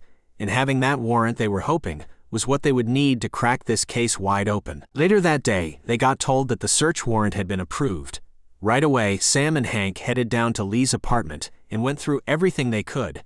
After searching for 2 hours, they hadn't uncovered the sedative or indeed anything to do with it, nor anything else that would link her to the victims or the murders. They did, however, find a notepad which contained a large amount of information on a student named Carla Jane Gray, known to her friends as CJ.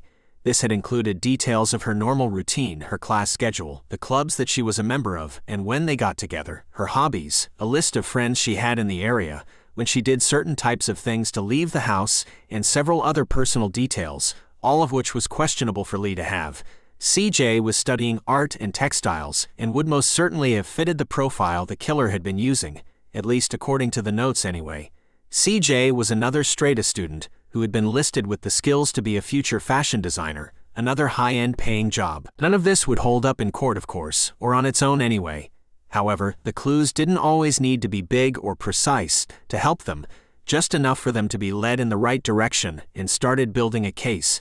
And in this case, this little thing was enough for the entire world to be looking like a killer was preparing for her next target. They arrived back at the station to hear that Lee had been speaking to her lawyer. Given that she had been detained at the scene by hospital security and had verbally admitted killing the doctor when they were all sat in the back of the squad car, the lawyer had been surprisingly upbeat, only adding to the nerves Sam and Hank were feeling. Things were not going well, and they still hadn't uncovered any solid evidence tying her to any of the victims in the park. Even the glove fragment discovered by the side of Landon Jamil had failed to provide what they were looking for. Forensics had managed to obtain a partial print from it, but it still wasn't enough to try and submit. They had sent Barry down to the college to speak with the dean again. This time he was trying to build a dossier on Lee Pittman. Who was she? Who did she room with? Who were her friends and classmates? The more information they could obtain, the better at this point. The first name that caught Barry's eye was that of former classmate Charles Morrison, the very same junior doctor that had been slain on the hospital corridor. His first phone call, though, was to Harmony Glanville, Lee's roommate during her time at college. Although Harmony had since graduated and moved back to her hometown, after a few rings she picked up, happy to talk to the junior detective. "Oh yes, I remember Lee," she told him. "We always got on really well, never did understand the problems she was having." That made him pause in his step to his car. "Problems?" Barry asked. "Yeah, there was a group of students there," she paused, as if trying to recall and then started again, "who for whatever reason never liked her. and to be honest, they were quite mean and nasty to her. But they had no problem with you. Right through until college, she added. There were about 5 or 6 of us that graduated high school and continued to the college here. Mostly different classes, although there was one guy who even took the same classes as her, so yes, the nickname followed and carried on into college as well. You don't remember his name by any chance, do you? The guy with the same classes, I mean. Jennifer closed her eyes and thought for a moment. Charles, I think. It was, although everyone knew him as Chaz. Catchy was his only response, and well, it just kinda stuck. To be fair, even she laughed at first, and it was never meant to be nasty or anything. Unfortunately, as we got older and progressed through high school, we realized there was another interpretation of such a name, and she then hated it, of course. I felt really bad for her, but it was too late. It had stuck, and everyone knew her as Easy. During the later years, a few guys had gotten the wrong idea and tried to get it on with her, and then got quite hurt and upset when she turned them down. I think some of them reacted badly to it and picked on her a bit as a result. I always felt that she blamed me for it, and we kinda drifted apart after that. I see, and the nickname followed her through until...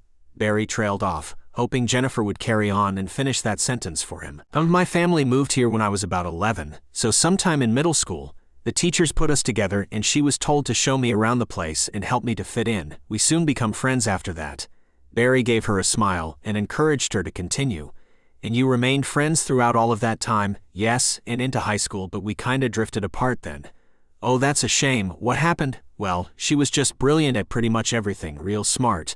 There was this one assignment we had in middle school. The whole class struggled with it. No one understood it at all.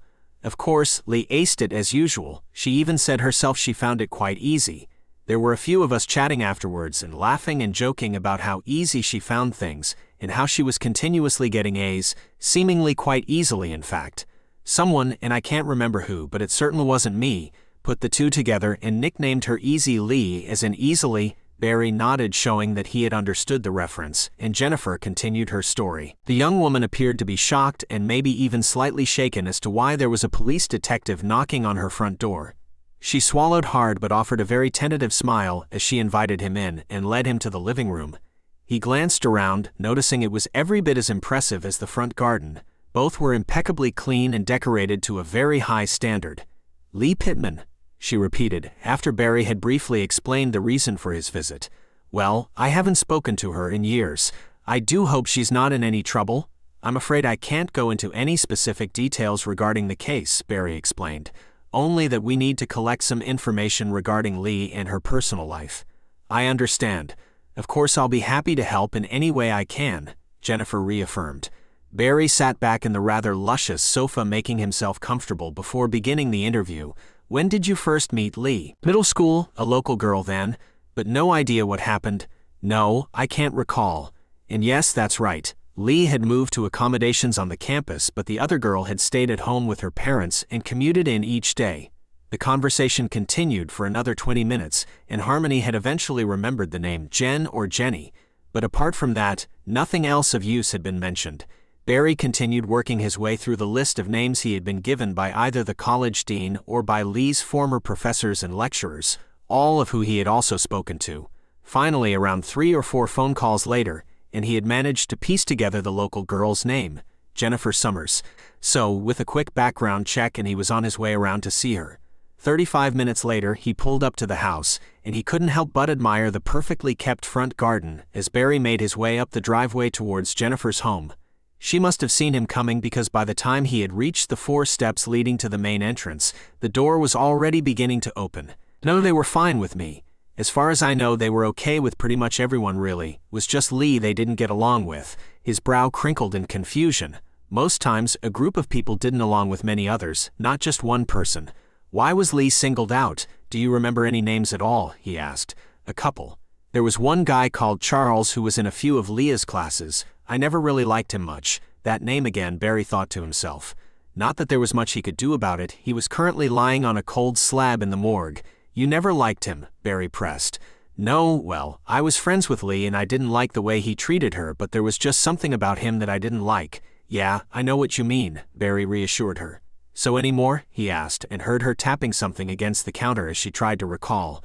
I'm trying to remember her name, like it's right on the tip of my tongue, Harmony continued. There was one girl there who had known Lee for years. I believe they were friends at middle school, but something had happened and they never got along after that. Okay, thank you, Barry sighed. So when was the last time you spoke to her directly?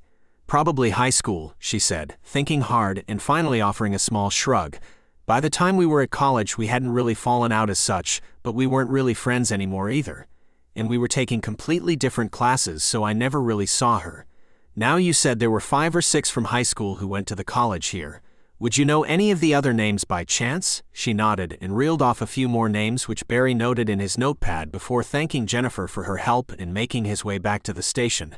50 minutes later, and Barry was in the station, which was unusually cheerful. Not quite a celebration, but there were 1 or 2 smiles and a general feeling of hope around the place.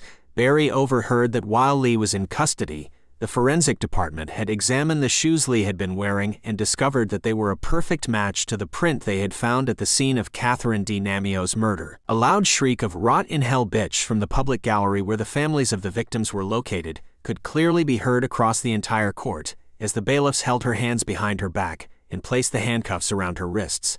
And although she briefly glanced up to where the shouting had come from, again there were no reactions or emotions. Nothing could be seen as she was slowly led away to begin the rest of her life behind bars.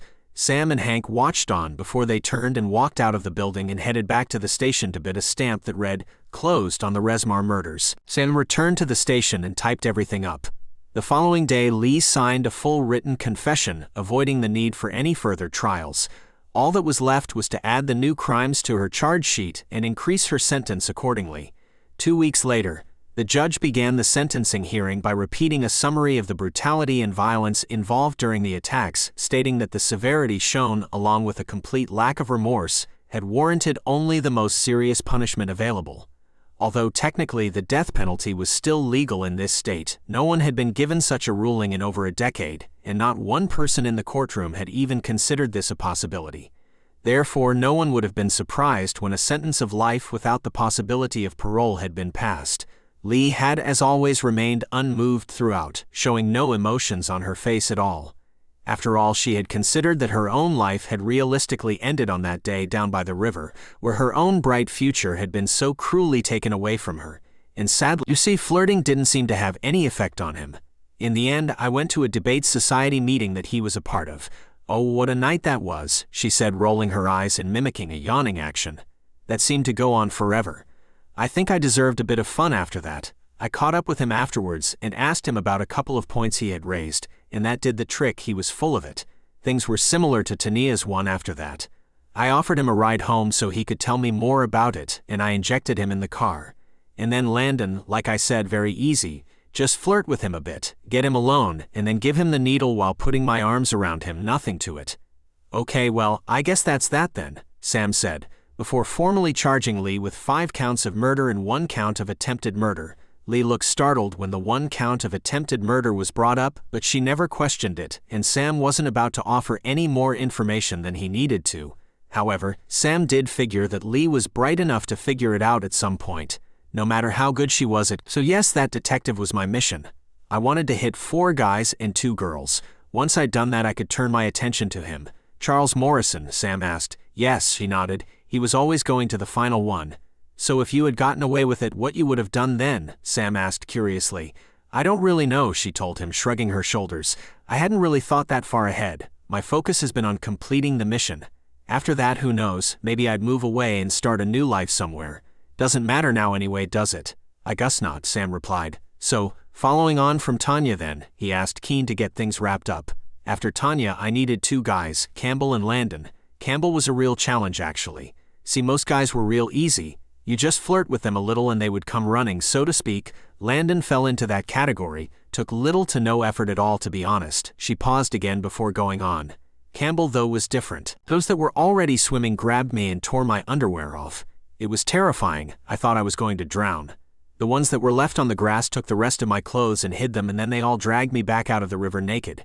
We all taking photos with cell phones and laughing. I've never felt so humiliated. He reappeared with my clothes, so I gave chase to try and get them back, and well, you know the rest. You said nobody cares about your side, but we had enough to press charges at the time. It was you who didn't want to prosecute, Sam asked. I couldn't, Lee told him.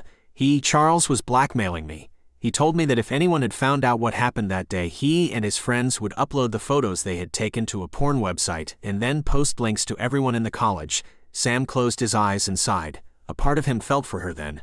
But whatever had happened, murder was certainly not the answer, and he struggled to tell her that. Okay, so.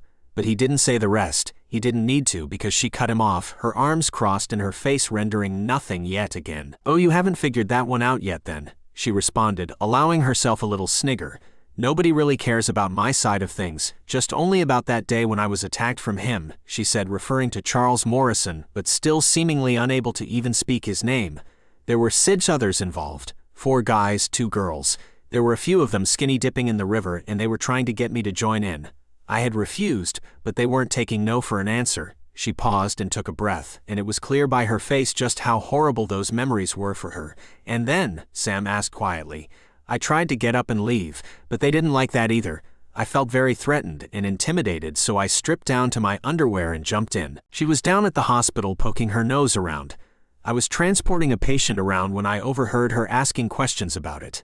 Thankfully for me, she didn't get the answer she was looking for, but it was probably only a matter of time before she did. The following day, the newspapers were linking the attacks together, saying it was the same person responsible for each of them. I felt as though she would soon connect all of that to the sedative as well, so she became dangerous. I had to take her out of the equation before she stopped me completing my mission. I heard she was going to see a band that night, so I went along and tried to befriend her. I even offered her a ride home afterwards, and then injected the sedative into her leg while she was looking out of the window. I guess you probably know what happened after that. Again, her face was showing nothing boredom, as if going all of this just seemed too mundane of a task for her. Quite, Sam responded. You mentioned your mission, he asked, looking slightly puzzled. She was down at the hospital poking her nose around. I was transporting a patient around when I overheard her asking questions about it. Thankfully for me, she didn't get the answer she was looking for, but it was probably only a matter of time before she did. The following day, the newspapers were linking the attacks together, saying it was the same person responsible for each of them. I felt as though she would soon connect all of that to the sedative as well, so she became dangerous. I had to take her out of the equation before she stopped me completing my mission. I heard she was going to see a band that night, so I went along and tried to befriend her. I even offered her a ride home afterwards, and then injected the sedative into her leg while she was looking out of the window. I guess you probably know what happened after that. Again, her face was showing nothing boredom, as if going all of this just seemed too mundane of a task for her. Quite, Sam responded. You mentioned your mission, he asked, looking slightly puzzled. She should have been second really, but then Travis, well, we've covered that. Anyway, I was determined to remove any links to the previous one before I continued on to the next. You see, unless they have a usual amount of waste, the hospital only fires the incinerator twice a week, so I had a few days to wait before I could get rid of Travis's stuff.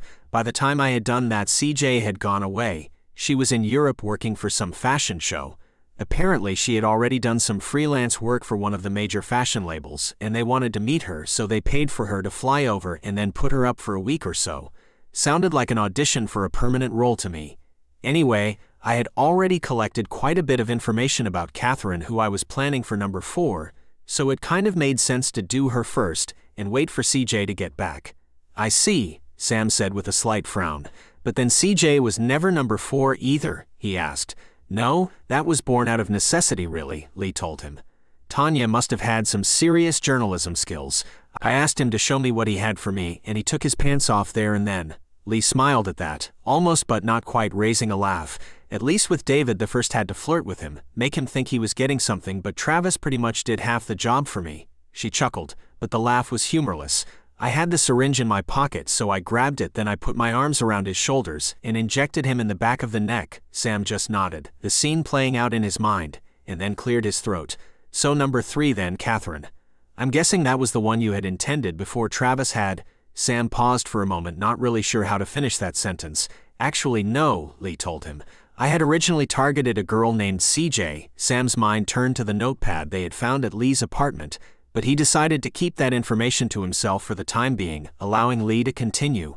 Right, do go on, he told her, waving for her to keep on talking. Oh yes, Lee continued. You see, in mind's eye, I had planned to go for the academic types, those who were at the top of their classes and those who would have excelled in life, but Travis just made it too easy. Everyone around here seemed to think he had a big future, so I figured why not? And how exactly did he make it easy? Well, I was down by the park one day, rather ironically. I was compiling some notes on the person I had intended to go for, and Travis was there playing football with a few other guys. He was flirting something chronic, and I decided to have a little fun with him, so I played along with it. After the others had gone, he had come over to me and flirted some more. I asked him if he had a condom. He said no, so I challenged him. Asked him to go and get one, and then meet me there at midnight. I didn't think for a minute he would actually turn up, but sure enough, there he was. Sam watched as her gaze narrowed to something on the wall, and then flicked back to him, almost as if she was remembering that. Please go on, Sam told her. So what did you do with his clothes? Sam asked her. I put them in a carrier bag, took them into work, and threw them in the hospital incinerator. Michael hated that job, so he generally left me alone to get on with it. Apparently he had some metal pins in his leg from a bike accident, and the heat caused trouble with them, so he avoided going anywhere near it. I knew I would be safe, and no traces of them would be left behind. Wow. Sam was impressed with not just her thought process but her easygoing attitude of all of it. Okay, so that brings us to the second victim, Travis Peterson. Lee let out a little chuckle at that. Do you know what? She told him. I had never intended to attack him at all. I actually had someone completely different in mind, but the opportunity arose and I took it, she said. Most of the others I had targets for, and they had been carefully planned and thought out, but Travis, well, he presented himself, and it just fitted so well with the plans. So you had a plan then, a pattern for the victims? Sam queried, raising a brow. Well, yes, but that was never the plan, Lee explained. Like I said, I wanted to hurt him. I wanted to do to him what had been done to me. I fully intended to leave him in exactly the same condition that I had been left in. But once I started, I couldn't stop. It was like I wasn't in control. I mean, I knew what I was doing, but it was like someone else was controlling my hands. The next thing I knew, he was dead. So you stripped him and left him there? Yes, just as I was left, she said bluntly, nothing in her tone to show remorse, just to resign for it being done, except you were alive, Sam frowned. Apart from that, yes, like I said, the death was simply unintended. She paused and looked down at her hands that were resting on the table. She finally glanced back up at him, her eyes being clear and bright, but no emotion in their depths. The strange thing was, though, I wasn't sorry at all, and I knew I was going to do it again. I see, Sam said. So anyway, you were saying you hid the sedative? Sam asked, his tone softer as he tried to calm her back down again. Yes, and then when Michael was doing his paperwork and filling in forms, I decided to sneak out and move it to the back of the car, where it stayed until you found it. So once you had the sedative, what did you plan to do with it? Sam asked. I wanted to hurt someone, to take away their future the same way that someone had taken away mine. So how did you decide upon the first victim? Lee's breath came out in a whoosh at that question, and she leaned back in the chair before she spoke again. It just kind of happened, really. I overheard him and a few friends boasting about how he was going to become a DA one day, and I knew what had to be done. So you killed him. Again, not planned, Lee responded. I had been helping Michael with a delivery, and he needed a break. He went to sit down, and well, it was there. I don't know why I took it, but something inside me reacted. I took it off the truck and hid it in the warehouse with some towels and stuff. When I saw Michael's reaction and how much he panicked, I wanted to go and get it. But to do that would be admitting I took it, and I would have lost my job, so I kept quiet. So the job mattered to you? Sam asked. Not really. I hated it, to be honest. I just hoped that if I could get into the hospital and prove that my health was better than what everybody thought it was, and that my memory was intact, I may have been able to transfer and work my way up. But when I saw him there, a look of anger immediately started to appear on Leah's face. Him being Dr. Morrison? Sam queried. Yes, him, Lee repeated, her voice getting louder. He took everything from me, and then to see him doing the job I should be doing. Something changed inside me that day. Her hands were clenched tightly, and Sam knew he needed to step in. Do you need me to call your lawyer? Sam asked. Lee rolled her eyes at the question, the vibes and signals coming off of her in waves. Sam could see and sense that she was ready to admit defeat and finally come clean with everything. No, I don't think there's any point in that now. We both know I'm never getting out of here, so may as well get on with it. Her comment and tone were snarky, letting him know she was over it already, and just to go one with it. He was going too conceited to her on that. Okay, so let's start at the beginning, shall we? He asked her, waiting for her to begin. She took a moment, then a deep breath, and began. Well, believe it or not, none of this was planned. I don't really know why I did what I did, but once I started, I couldn't stop. Okay, so the sedative, he said, shaking the vial in front of him. Her eyes dropped down to it, and a shoulder lifted in a shrug. Knowing that Lee had some financial struggles, he had offered to give it to his daughter, but being a proud, independent woman, she had refused the freebie. So instead, he had given her the spare keys and told her to borrow and use it as and whenever she needed. He would keep it registered and insured under his name, and all she would need to do is fill the gas tank until the time she could afford to purchase it from him. While Hank was dealing with Robert, Sam was picking up all the things he needed from the office and headed down to the jail. He entered the visitors area and placed a vial of sedative on the small shelf in front of the window which Lee was looking through. Her eyes glanced to it, then to him, nothing showing on her face. "We found it," he told her. "In the back of your father's car. Nice one. We would never have looked there if we hadn't had a witness point it out for us." "Congratulations, detective," she told him with a wry smile. "Looks like you got me. Sometimes you just needed the right break in a case at the right time to make everything come together, and as of right now, everything was how it needed to be." The following day, Hank had contacted Lee's father, Robert Pittman. He had to do this legally to inform him that his car had been impounded. But before informing him of this, he had decided to ask him a few questions to find out exactly how much access Lee actually had to the vehicle and whether anyone else would have had the use of it. The answers he got were exactly what he would have hoped for. Lee would have been the only person to have had access to the blue station wagon currently sitting in the police compound. Robert Pittman had explained that he had previously kept 2 vehicles. One was for weekends and personal use, while the station wagon had been used for driving to work and for carrying tools and equipment around. Now that he was looking at taking retirement, he had no need for the second vehicle. Moments like this were exactly the reason why they had gone into homicide in the first place. They had closed cases before, of course many times over in fact, but this was special, and a feeling that would stay with them forever. Once all the forms were signed and everything was ready to go, Sam's next point was to call the governor and make all the necessary arrangements to formally charge Lee the following morning. She was already serving time for manslaughter anyway, so she certainly wasn't going anywhere. Therefore, they both decided things could wait until tomorrow. A night of celebrations were called for. As they had done on several occasions before, they would pick up a nice bottle of champagne and head back to Hank's place. Although this time they had decided to invite Barry to join them. He had helped them on several occasions and been a big part of the investigation, so why not? They both agreed he had deserved it. They would have also invited Katie to join them, but they already knew she was working late. Barry, however, was thrilled to be included and gratefully accepted. They both took a deep breath and smiled at each other, feeling a sense of euphoria. Sam put the vial in his pocket and closed the trunk before phoning the captain to tell him what they had found, while Hank passed along the message to Barry to proceed with the seizure of the vehicle. While waiting for the tow truck to arrive and after he got off the phone with the captain, Sam also phoned the home of Carrie and Frank Richards. He wanted to give them the news that the evidence their daughter had given them earlier that day had provided them with the big breakthrough in the case that they had been waiting for, and that Lee Pittman would now be charged with not only the attempted murder of Tanya, but also with 5 further counts of murder. The tow truck arrived and began to load the station wagon, so Sam and Hank headed back to the station to fill in the necessary paperwork to officially charge Lee. As they opened the doors, every single member of staff rose to their feet and applauded them. Even the captain came out of his office to join in with the celebrations. If they thought they were buzzing earlier, then this was absolutely incredible. Sam chuckled briefly.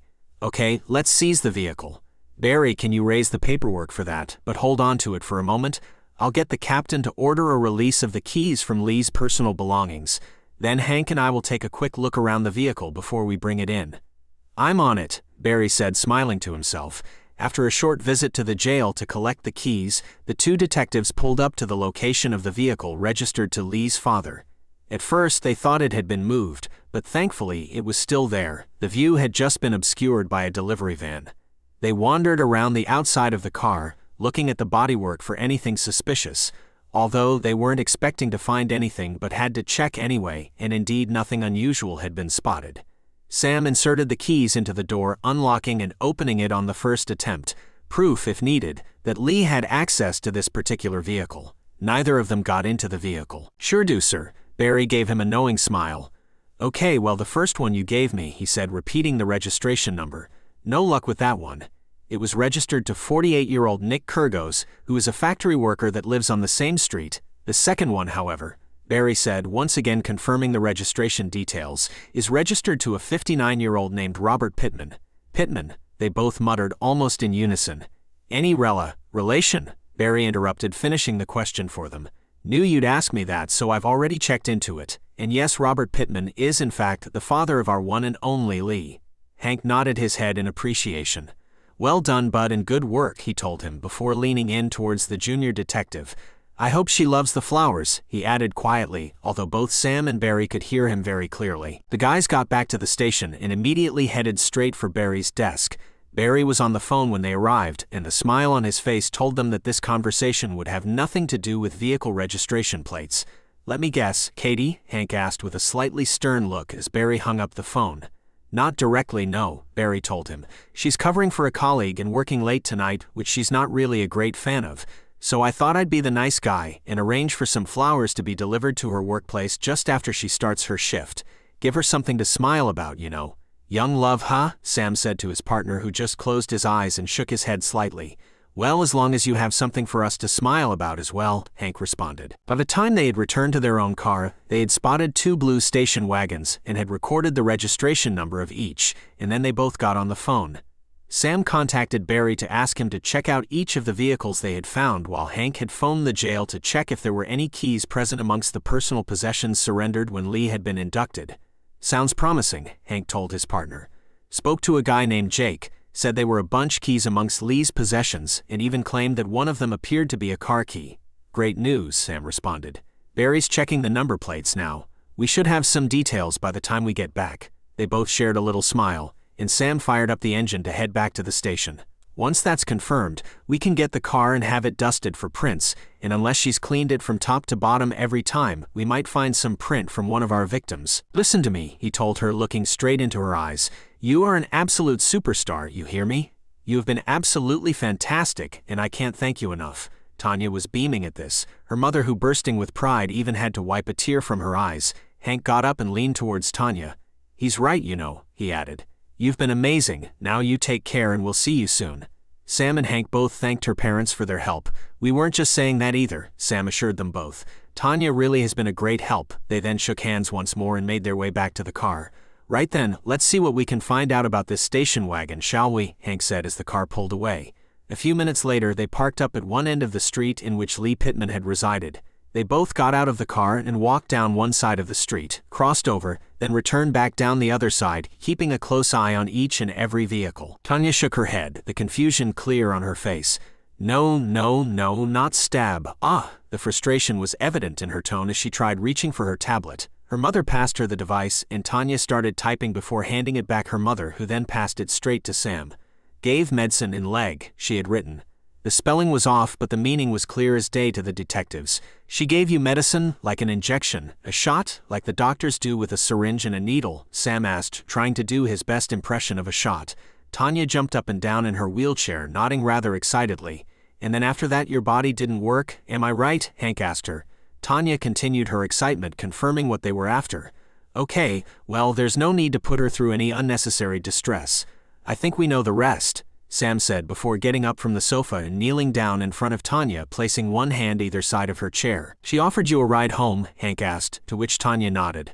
Wow, he uttered. Now I know this may be difficult, but I want you to think very carefully about this one, okay? Do you remember anything about the vehicle she gave you a ride in? Tanya nodded once more. Was big blue wagon, she told him. Sam and Hank looked at each other, both remembering the same description that Katie had thought she had seen on the night of Campbell Stratton's attack. A blue station wagon, is that what she picked you up in? Sam asked, just to confirm for certain. Yeah, Tanya confirmed. Okay, well done, Tanya, you're doing absolutely brilliant. I can't begin to tell how much you're helping us right now, Hank told her, and this settled her even further, and Hank pushed for more information. So what happened then? Were you in the car? Yeah, in car. She stabbed you, Sam asked, somewhat startled by this. Good girl. Now then, you told your mom you recognized the girl on TV. We need to be absolutely certain. So can you confirm, is this the girl you saw? Sam asked as he reached into his briefcase, taking out a photograph of Lee Pittman and showing it to Tanya. She flinched and immediately closed her eyes, looking away from the picture. She let out a panicky grunting kind of sound before saying bad girl several times over. Sam put the photo back into the briefcase. It's okay, he said, trying to reassure her. She's gone now. The bad girl is in jail and she can't hurt you anymore. And my buddy here and I, he said, pointing to his partner Hank, are going to make sure she stays there. Understand? Tanya calmed down and gave Sam a nod before he continued. So when did you first see her? Gig, she responded very carefully. Girl at Gig, is that the gig you went to the night you were attacked? Was she there? Tanya nodded a yes for an answer. Seem nice, she added. Seem like Tanya FFF friend. Okay, that's brilliant. You're doing great, Tanya. So after the gig when you left, what happened then? She said she give lift home. Frank stood up and shook each of the detectives by hand. Good afternoon, detectives, great to meet you, he told them, and both Sam and Hank both nodded and returned the compliment before turning their attentions to Tanya, who was sitting in a wheelchair. Well, said Hank, before we get started, may I just say how wonderful it is to see you looking so well. You gave us all quite a fright, you know. This seemed to settle her down slightly, and Tanya began to smile and nod her head quite excitedly. Tania's mother took a seat next to her daughter, holding onto her hand, while Sam and Hank took a seat on the sofa opposite her, one each side of her father. Now then, I want you to try to relax and take your time, okay? Sam told her softly, trying to put her mind at ease. I don't want you to feel under any pressure or anything, so please make sure you're comfortable, and when you're ready, give us a nod and we'll begin, okay? Tanya nodded her head before taking a deep breath. Ready, she told him. No, I came on the bus. Like I said, we expected you might want to come round to visit, so it made things easier that way. Besides, I don't have a driver's license myself, and we didn't want to leave Tanya on her own. No problem, please follow us, Hank told her. Sam locked up the room and went to return the keys while Hank escorted Carrie to their car. Once in, he opened the glove compartment and grabbed his recording device, making sure the tape was new and that batteries were good. It was time to get a solid testimony to help get Lee locked up where she needed to be. Carrie Richards opened the door and shouted, "We're back," as she entered the property, followed by Sam and Hank. She closed the door behind them and then led them through to the living room. Detective Sam Johnson and Hank Harvey, she announced as they entered the room. This is my husband, Frank, and of course you already know Tanya, she introduced them, gesturing with an open hand. She has been watching this case on the local news and kept repeating the words, "No girl." We noticed that over the past few days she kept getting more and more agitated each time Lee had appeared on the screen, until last night when she appeared to be quite scared and rather angry. My husband, her father, also swears he saw her clench a fist. So we gave her the tablet and, well, this is what she wrote. She reached into the bag and handed Sam the tablet, who then read out loud what was on the screen. I know girl. Bad girl attack me. Bad girl hit head. Wow, are you aware of what this could mean? Hank asked. Carrie nodded. That's why I wanted to see you directly, she told them. Okay, would it be possible for us to speak with her? Sam asked. Of course, my husband Frank is with her now and they are already expecting you. He is preparing her and getting her ready to talk to you as we speak. Excellent. Do you need a ride, or do you have your own transport? Sam asked. Well, that was something. At least she would be heading to jail now and not back on the streets. Although the sentence would be laughable and quite frankly an embarrassment compared to what they had hoped for. Sam and Hank didn't wait around and quietly left, escorting Tania's mother to the interview room they had acquired. Now then, Mrs. Richards, said Sam, taking a seat, what can we help you with? Please call me Carrie, she told him, as she placed a bag on the desk in front of them and began. As you probably know, detectives, Tanya, until recently, has been using a tablet to communicate with. Sam and Hank both nodded, and Tania's mother continued. Well, she is a bit like a toddler learning to talk again, but she is slowly beginning to get some speech back, so to try and encourage her, we took the tablet away. We kept it nearby so it was always there if she really needed it, but we were trying to get by without it whenever possible. Everyone then rose to their feet as the judge returned and silently read the piece of paper that was handed to him. Has the jury reached a unanimous verdict? He asked as the rest of the courtroom fell silent. The head juror rose to her feet. We have, Your Honor. And what say you? The judge boomed. In the matter of the state versus Lee Pittman on the first count of murder 1, we the jury find the defendant not guilty. Gasps rang out through the public gallery, and the prosecution team closed their eyes and dropped their heads. The defense team, with big smiles all round, patted each other on the backs. This verdict was not unexpected but was still a bitter blow and hurt nonetheless. Silence then fell once more as the head juror continued reading the verdict. On the second count of involuntary manslaughter, we the jury find the defendant guilty. Well, that's actually what I was hoping to talk to you about, she replied with a rather solemn look. Can we go somewhere a little more private? She asked while looking around at the masses of cameras and microphones. Come on inside, we'll see what we can find, Sam told her. This trial should be wrapping up any moment now, so hopefully we can use one of the interview rooms. They entered the courthouse, and Sam disappeared off in one direction while Hank escorted her towards the public gallery. A few moments later, Sam returned saying, "The jury is expected back any moment now. If you don't mind hanging on until after the verdict, then we can use the office the prosecution has been using." "That will be fine," she replied, nodding in agreement. Shortly after that, the doors opened, and the jury began shuffling their way back to their seats. Any feelings of dread and pessimism were only heightened by the expressions and the body language of the two legal teams. The defense was happy and smiley while the prosecution team re-entered the court, looking rather downbeat and dejected, as if they had already figured out the outcome. In an act of desperation, the prosecution team had tried to suggest that there could be a link between the defendant and the series of attacks the town had become all too familiar with. They were, of course, quickly reprimanded for this, and the jury had been instructed to completely disregard any such claims and to focus purely on the facts in front of them, as those crimes bared no happenstance on the trail at hand. Lee herself had remained calm and pretty much unresponsive to what was going on around her, almost as if she had no interest in what was happening. As proceedings were drawing towards a conclusion, Sam and Hank had sent a uniformed officer to attend along with strict instructions to contact them once the closing statements were being made. This had been done, and the guys made their way over to the courthouse. While battling their way through the crowds of reporters outside, they noticed the familiar face of Tanya Richards' mother sitting on a wall and headed over to greet her. "Good afternoon, Mrs. Richards, lovely to see you. How is Tanya getting on?" Sam asked. Sam and Hank had decided to stay away, or at least for the earlier part of the trial. They had enough to do back at the station and were being kept informed of events by the prosecution team anyway, so attending just seemed a pointless exercise. They were also keen to avoid the media circus that was following the case.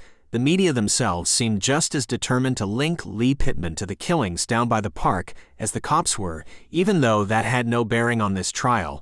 But evidence-wise, the detectives still had nothing solid to help with this, so they decided that it would be in their best interests to remain absent for the time being. Things didn't seem to change much over the next 2 days, and the case seemed to follow the same pattern. Every time the prosecution brought something forward, the defense had something to answer and counteract it with. They did have Lee's admission of guilt, but even then she had claimed that she had only wanted to hurt him and had not intended to kill him. Hopes of getting a murder conviction were hanging by a thread. Maybe manslaughter would be the best they could hope for, and one or two people. There was absolute media frenzy as Lee's trial began over the attack of the doctor. Television reporters were filming live outside the courthouse, plus the usual gathering of newspaper reporters were there, and even the local radio stations had turned up. Legally, as far as the prosecution was concerned, things had not gotten off to the best of starts.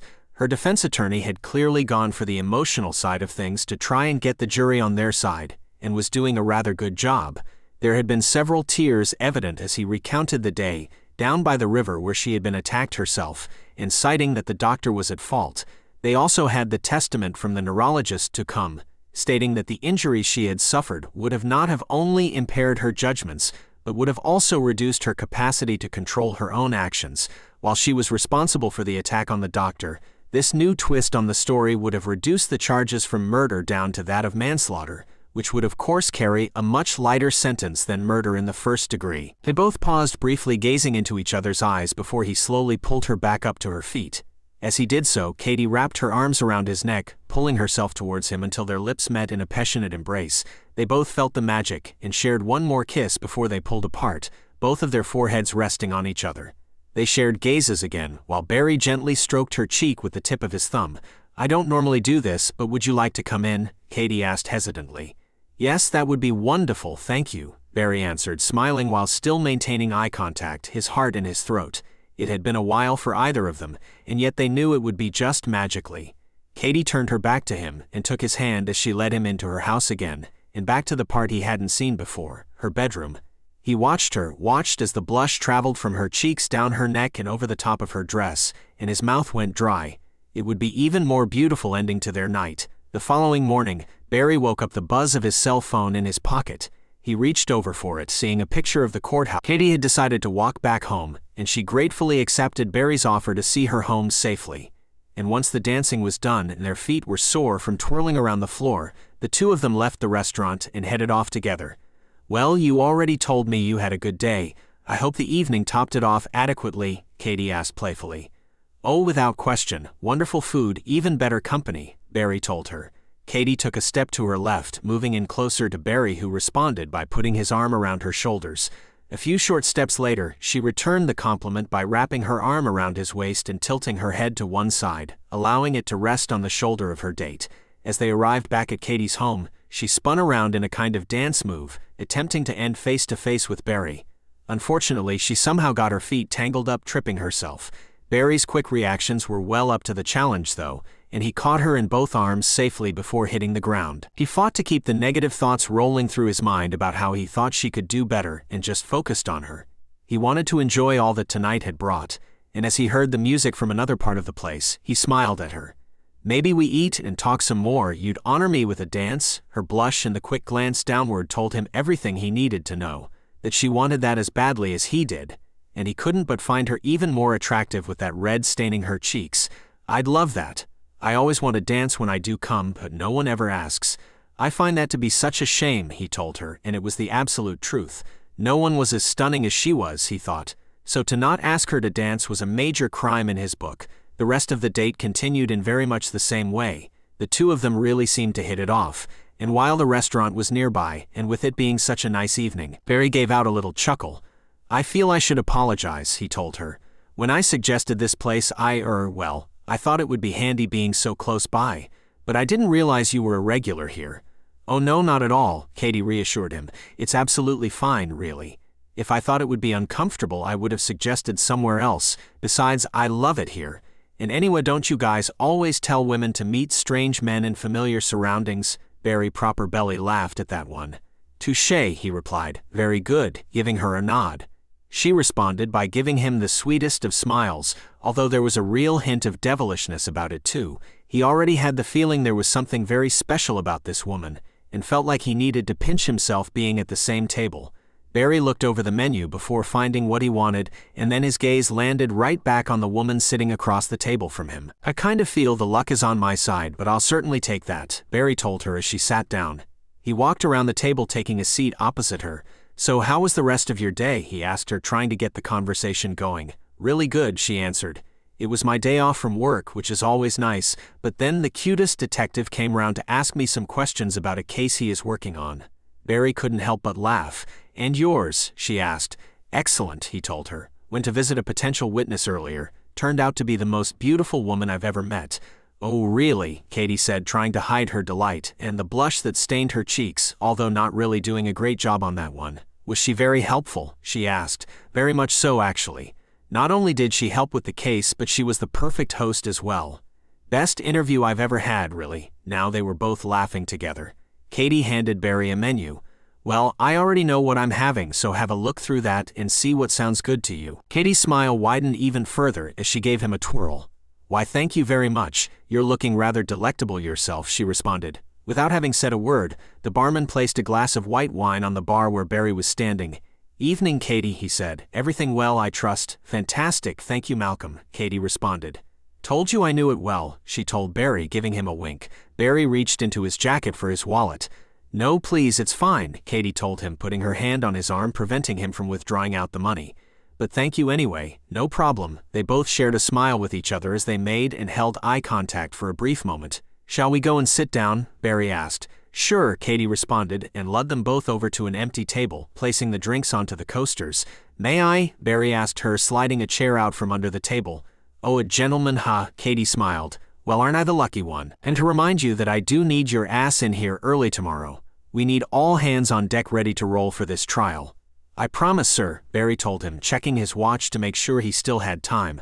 I'll be there ready to work. This case is too important, I know that. With a muttered good and bye from the captain, Barry hung up, his thoughts the furthest they could be from the case. He had a date he was looking forward to, and that was upmost on his mind. Barry, who was always punctual, had arrived even earlier than usual. Truth was, it had been quite some time since he had a date, and nerves were beginning to get the better of him. He headed straight to the bar and got himself a drink, and began to prepare himself for the evening ahead. A few very short minutes later, he heard a voice from behind him. Well, good evening, handsome. He turned around to see the smiling face of Katie greeting him. Good even. Oh my God, you look incredible. He had planned to tell her that regardless, but this was a pure reaction. She really did take his breath away. A tidbit for future murder scenes, Sam said, who glanced over in Hank's direction. Well, I don't think we've got much else at the minute, so why don't you head off home and get ready for tonight? They both paused, waiting for Hank's reaction, who only offered a smile. Good luck, buddy, he called out, giving him the thumbs up. Barry took a deep breath as he looked himself over in the mirror. It had been a while since he had gone out with anyone. After all, work usually kept him busy. And even the woman he talked to and randomly dated weren't up to the same level as Katie. She was just a woman he would be proud with to have on his arm. He smiled at himself, and then just about tripped over his own 2 feet as he heard his phone go off. He rushed to pick it up, not even checking the caller ID, but he kept mumbling, "Please don't cancel on me. Please don't cancel." "Hello, Barry? Boss? Oh shit, it's the captain. Please don't call me into work," his mind kept repeating.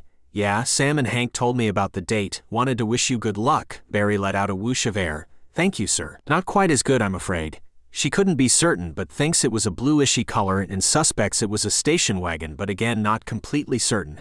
Barry told them, looking down at his notes to confirm. "That's okay," Sam smiled at him. "Better than we expected, to be fair. Good job.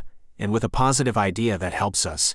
Barry looked at the 2 detectives and then at their desks. "What do you mean? We know no crime is ever perfect, Barry. And now that we are certain we are looking for a female killer, we're searching through the photos to see if we might have overlooked something. Usually it's male killers, and more often than not, the clues one is looking for is pertaining to a male. The deep footprint, lack of struggles in the ground, little things like that. With a female killer, what might have been a plain red dot on the ground could have been a chip off of nail polish or something," Hank said, and Barry nodded, never once thinking of things like that. "That makes total sense." 35 minutes later, Barry was still beaming as he bounced his way back into the station, the grin unable to come off. "Well," Sam said, looking up from the stacks of paperwork at his desk, "looks like someone had a successful afternoon. I take it our witness was somewhat accommodating?" "Oh yes," Barry said, looking like a lovesick puppy while Hank and Sam shared a look across their desks. "In fact, I'm taking her out for dinner tonight." "Going from an interview to asking witnesses on dates, huh?" Sam teased. "That is fantastic," Hank added. "About time you had a good woman on that arm of yours." "Thank you, sir," Barry told him, unable to hide his delight. "So what about the interview itself? Any luck?" Sam asked, getting things back to business, his hands resting on the papers.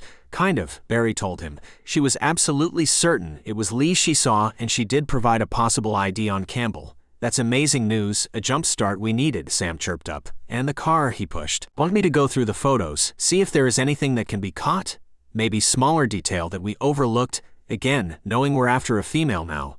"That's just it. Most crimes are done from a male, not a female. What if a smudge on the dirt was something more of a female handprint that we just wrote off?"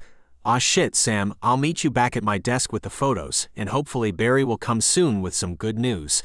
"Something about that notepad bothers me too," Sam added with a rather quizzical look, referring to the notepad they had found at Lee's apartment, containing details of a student named C.J. Gray. If C.J. was intended to be the next victim, why had she been so brazen over the Dr. Morrison attack? She hadn't even attempted to flee the scene. Almost as if she knew she was going to be caught. Sam tapped his finger on the desk. Almost as if she was trying to get caught. Hank liked his head to look at Sam, a nod to say he understood and confirmed. Hank and Sam filed the rest of the notes that might mean anything to the case away while they stuck the miscellaneous others through the shedder. There was no hope of finding anything off of those, and to them, it was just a waste of time. "Do you think Barry is having any luck?" Sam asked Hank, who stopped by the coffee pot to grab some coffee. "I sure hope so, or we're tough out of luck. You know, the evidence we have is very limited at best to fight against Lee on all these other murders. We need some eyewitnesses, but so far every murder has been clean and nothing worth of nothing has been found." Sam tapped the folder he was holding on the counter, shaking his head. "Hank, you and I have been walking this beat for far too long, and we both know there is no such thing as a perfect murder." Hank perfected his coffee before he turned and looked at his partner. "You think we overmissed something?" "I'm thinking we need some fresh eyes." Hank took a sip and shook his head. "Well, I must say I'm rather glad he didn't," she replied, giving him another look. "Me too," Barry told her quietly. "And not just for the coffee either." Wow, did he really just say that? It had taken him a lot of work to get to where he was, and he was pretty sure that flirting with a potential witness would carry no favors back at the station. If the big smile on Katie's face didn't put him at ease though, her next comment certainly would do it. "Thank you. Maybe a little later we could meet up for something a little stronger perhaps." Barry was beaming now at that question. "Yes, that would be wonderful." I'd like that very much, he told her, to which she was now smiling widely also. There's a little barbecue restaurant and bar not far from here actually, maybe we could try that, Barry asked her. Oh, I know it well, Katie told him. The food in there is amazing. Really? Wow, in that case maybe we could get a bite to eat and stay for a few drinks after? Katie nodded her acceptance, a smile still on her lips. That would be perfect. I'll see you there about 7, she asked. Works for me, Barry confirmed. I'll look forward to it. That's good actually. Anything else? He asked, as he jotted down the note next to the other ones of her identifying both Lee and the victim without hesitation. I wouldn't swear by it, but I think it was a station wagon. It was a big and heavy-looking thing. Okay, that's brilliant, thank you. I'm pretty sure I know the answer to the next one, but I have to ask anyway.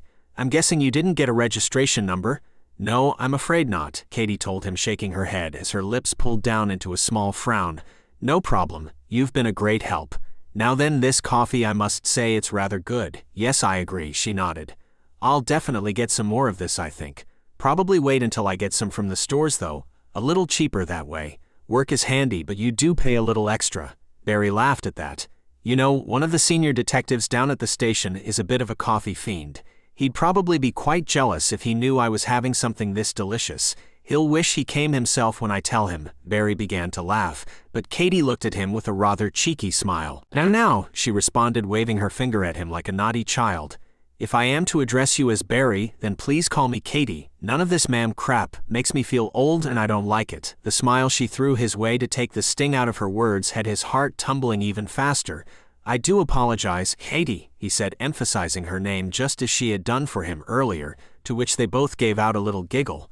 Now then, this next bit is a little more crucial, so I need to think very carefully about this, okay? Barry finally asked. Okay, was her simple response, her trust in him clear as she leaned forward a bit more to listen to him. The vehicle of which you saw them getting out of, can you remember any details about that? Katie sighed at that. I knew you were going to ask me that, so I've been racking my brains trying to picture it.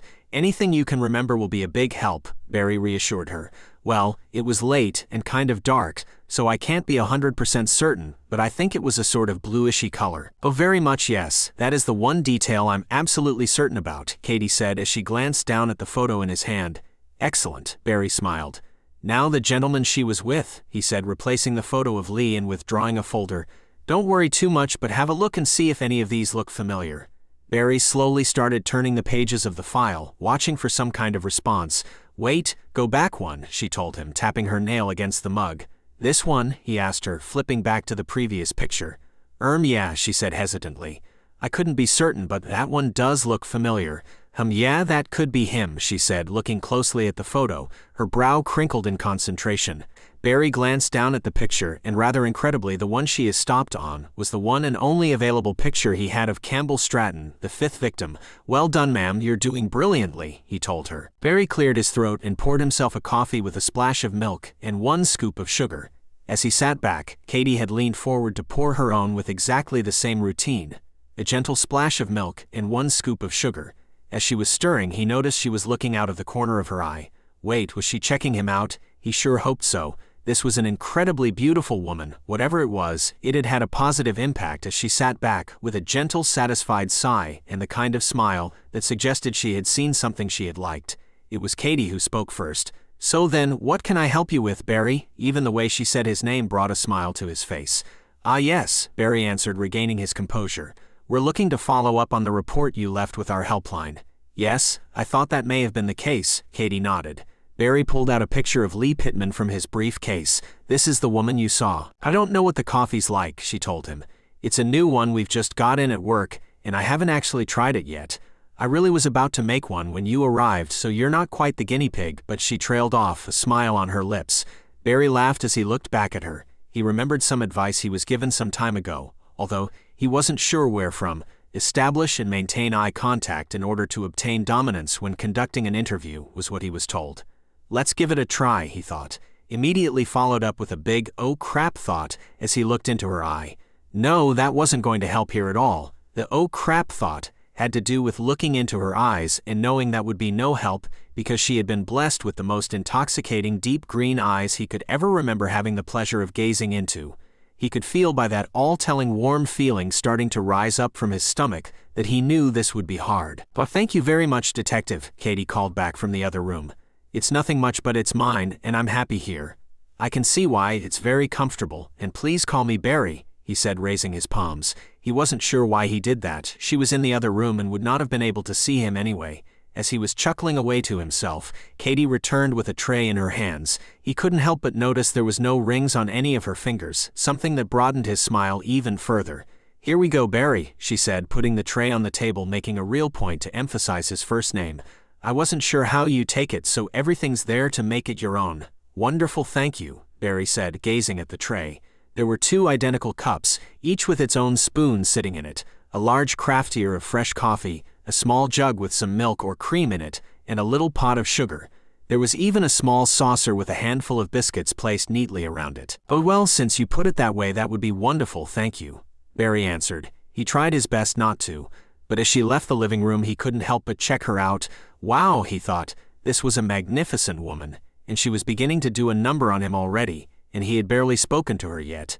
He got that feeling that for him to try and remain professional was going to be difficult, and this just might be a rather challenging interview, and after this, he might have to find out the gas station she worked out so he could see her more often. He shook his head, trying to focus on the job at hand, and he glanced around the room, taking in his surroundings. There was nothing extraordinary about this place, but it suddenly had its charm. There was a very cozy and homely feeling to it. The kind of place Barry could see himself whiling away the hours on an otherwise dreary Sunday afternoon. "What a lovely home you have here," he called out. Another hour and a half later, nothing else of interest had popped up, so Barry cleared everything up, collected some photos of Campbell Stratton, along with a few random shots to mix things up a little, and got ready to head over to the home of Katie Fairclough to follow up on the call she had made to the police helpline. An hour later, as Barry knocked on the door, he was immediately taken aback by the beautiful woman who answered the door. So much so that he almost tripped over his own words as he tried to introduce himself. Fortunately, upon seeing the badge, Katie had known exactly who he was and what he had come around for. "Please do come in," she told him with a smile before leading him through to the living room. "Have a seat," she told him, gesturing with her hands. "Now before we start, can I get you drink?" "No, I'm fine, thank you," Barry responded, waving away the offer. "Well, to be honest, I was about to make myself a coffee anyway, and I would be much more comfortable with one, so it would be no trouble to pour a second cup," she told him, offering a smile as well. "Have to say," Barry added, appearing to be drunk and unable to stand alone, that could well be symptoms of someone who had received a muscle relaxant. Sam and Hank both nodded in agreement. Definitely one of interest on this call for sure. "Could you do a follow-up on that one, please, Barry?" Sam asked him. "See if you can find out any details on the vehicle. Something bothers me about that. And anything else she may remember, of course," Hank added. "In fact, take a couple mugshots of Campbell Stratton and see if she recognizes him." "Will do, sir," Barry said, making a note of it. Sam and Hank shared a look as at last, after 2 hours of trawling through some frankly ridiculous claims, they had found something that sounded genuine at least. Even if this did prove to be irrelevant, it would at least raise their spirits a little and help to motivate them trawl through the rest of the pile they still had in front of them. "But," exclaimed Hank, "she thinks the woman was Lee. And when was this?" "That's the really interesting bit," Barry answered, raising both eyebrows. "This would have been no more than an hour before our 5th victim, Campbell Stratton, was attacked." "Wow. So, I'm kind of lost at the minute," Hank said, looking confused. "Please tell me, why on earth was this dismissed?" "Okay," said Barry, turning the piece of paper over, reading over the notes from the call log. "It was dismissed originally, as Lee Pittman does not have any vehicles registered in her name and hasn't done so for nearly 3 years. Ah, okay, so according the center that took they call. They thought the chances were this was just a couple looking for some fun, but there is way too many coincidences for me. I think we need to look into this one. It wouldn't have been hard either for her to have gotten a call. That's still a very quick dismiss on their part," Hank said, tapping his nails on the table as he thought that over. "I agree," Sam nodded. "My instincts on this one are telling me not to ignore this." Barry was reading out the details of each call individually, and then the three of them discussed whether they had any credentials at all, or they were in fact just a crank call and were rightly dismissed. This was the case for the mass majority, and most were dismissed without any discussions at all, but every now and again one would crop up that seemed to have at least a modicum of merit to it. "Now this one looks intriguing," said Barry upon finding one such call. Tell us, Sam said, looking up from his own stack of calls. Apparently this female caller had just finished a late shift at a gas station close to the park and was walking home afterwards when she spotted a woman helping a man out of a vehicle. The man appeared to be drunk and was not in control of himself, and the woman was struggling to hold him upright. Claims, and I quote, "It was unusual as you normally help drunken people into cars, not out of them," said the woman from the call. She then went on to say she watched the two people, and then watched as she pulled the man's head into her breasts. The caller figured they were a couple and thought no more of it. Once they returned to the station, they got the good news that Tanya Richards had awakened from her coma, somewhat of a miracle in and of itself. Although this was slightly tinged by the news that she had yet to regain the ability of speech and was currently communicating via a handheld tablet. Slightly more concerning was the fact that she had, or so it appeared, absolutely no memory of the last 4 months whatsoever, and had even asked why there were no Christmas decorations up. Sam, Hank, and Barry had all gotten together in one of the interview rooms. They were going to plow through the list of calls to the helpline that had been previously dismissed. Both Sam and Hank were aware of instances in the past where genuine callers with legitimate reasons to phone in had been incorrectly dismissed as crank callers. They both knew they could not afford for this to happen on this case. Evidence for this one was proving hard to come by, so they certainly could not allow anything to slip through their fingers. They had to do everything they could to make sure that every possibility was checked and maybe even rechecked again. No, that was it. The paper said any info. I just thought, he trailed off, not knowing what little bit it could help, but maybe it was something. You're absolutely right. We're very glad you came forward and thank you, Sam told him with a smile. Larry got up from his chair and walked to the door before pausing. Oh, how were the sneakers? Larry asked, looking at Sam. Sorry, Sam frowned, not entirely sure what he meant by this. The sneakers, Larry repeated. The last time you were here you were looking for some sneakers, for your son I think it was. Oh yes, I remember, Sam answered, as the penny finally dropped. They were perfect, thank you. He loved them. Glad I could have been a help. Good day, detectives. Larry left the office with a smile, and Hank laughed at his partner. Wow, he nearly had you there, buddy, Hank laughed, clamping his hand on Sam's shoulder. In truth, Sam didn't even have a son. It was just a line he had used on Larry to get the information he needed at the time. Sam smiled back at his partner, and they both chuckled as they left the company. Okay, and this was in the afternoon, or in the evening, Hank asked, glancing at Sam. Oh, evening for sure. I would have been working until 5, so would have met Travis around 6, probably spent about an hour or so working on his paper. We wouldn't have even started playing until 7 at least. Sam nodded, and then asked, and you don't know what happened after? Sorry, no, Larry said, shaking his head. As I think we discussed before, I went home early and left them to it. Sam and Hank looked at each other. They both knew what this meant. If the flirting or anything else had continued after the game, then Lee Pittman would have been the last person to have seen Travis Peterson alive, and with the time of death being confirmed at around 1 a.m., there were potentially only a couple of hours remaining until the attack had taken place. Still nothing they could use as evidence in court, of course, but added further credence to their theory that she was the person responsible. Well, thank you, Larry, Sam said.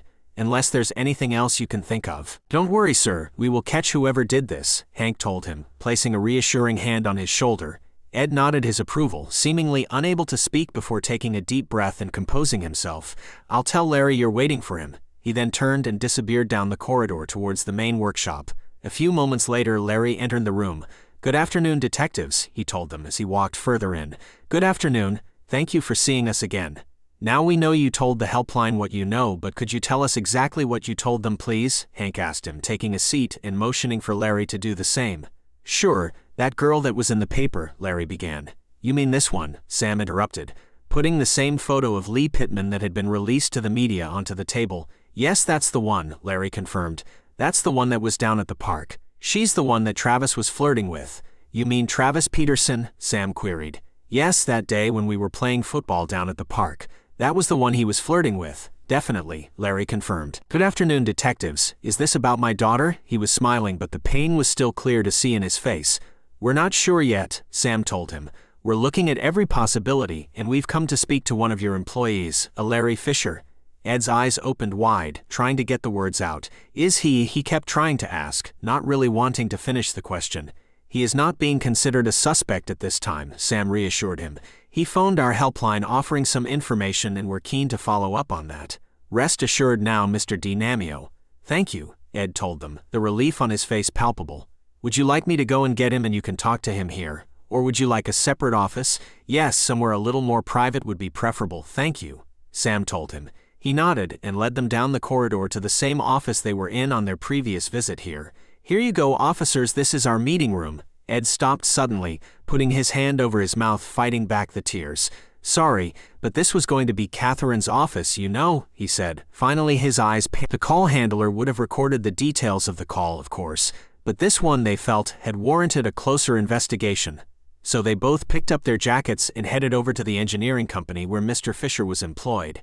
It was time to have another talk with Mr. Fisher. Meanwhile, Barry continued working his way through the list of names he had collected, but so far nothing of use had come up.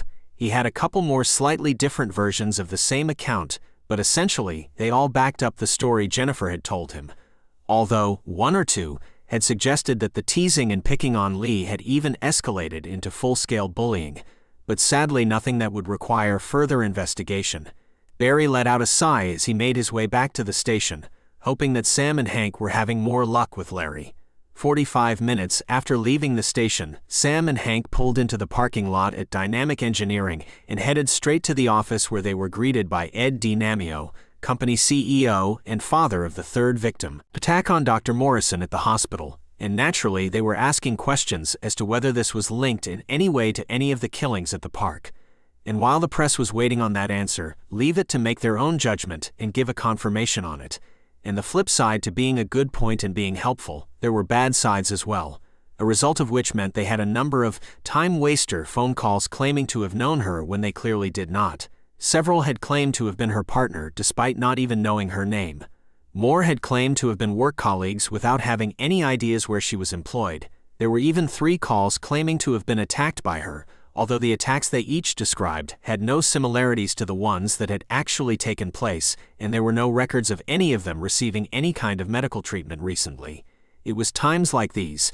The 2 men hated taking those phone calls. There was, however, one name that stood out on the list of callers they had received, that of former prime suspect Larry Fisher. Now what link could he have had to Ms. Pittman? Right, so if we're going to put her away, the captain continued, we need to make sure we tie her to the victims. We're not going to be able to rely on the Morrison case alone. You're kidding, Captain, Sam said, standing up from his desk, needing to get out his frustration some way, and began to pace. No, get on it now. That's an order, detectives, or we lose this case. Wow, we have just over a week before the court case was due to begin. What do we do? Hank asked, resting his hands on his desk as he looked at his partner. They both knew they needed help and needed it fast.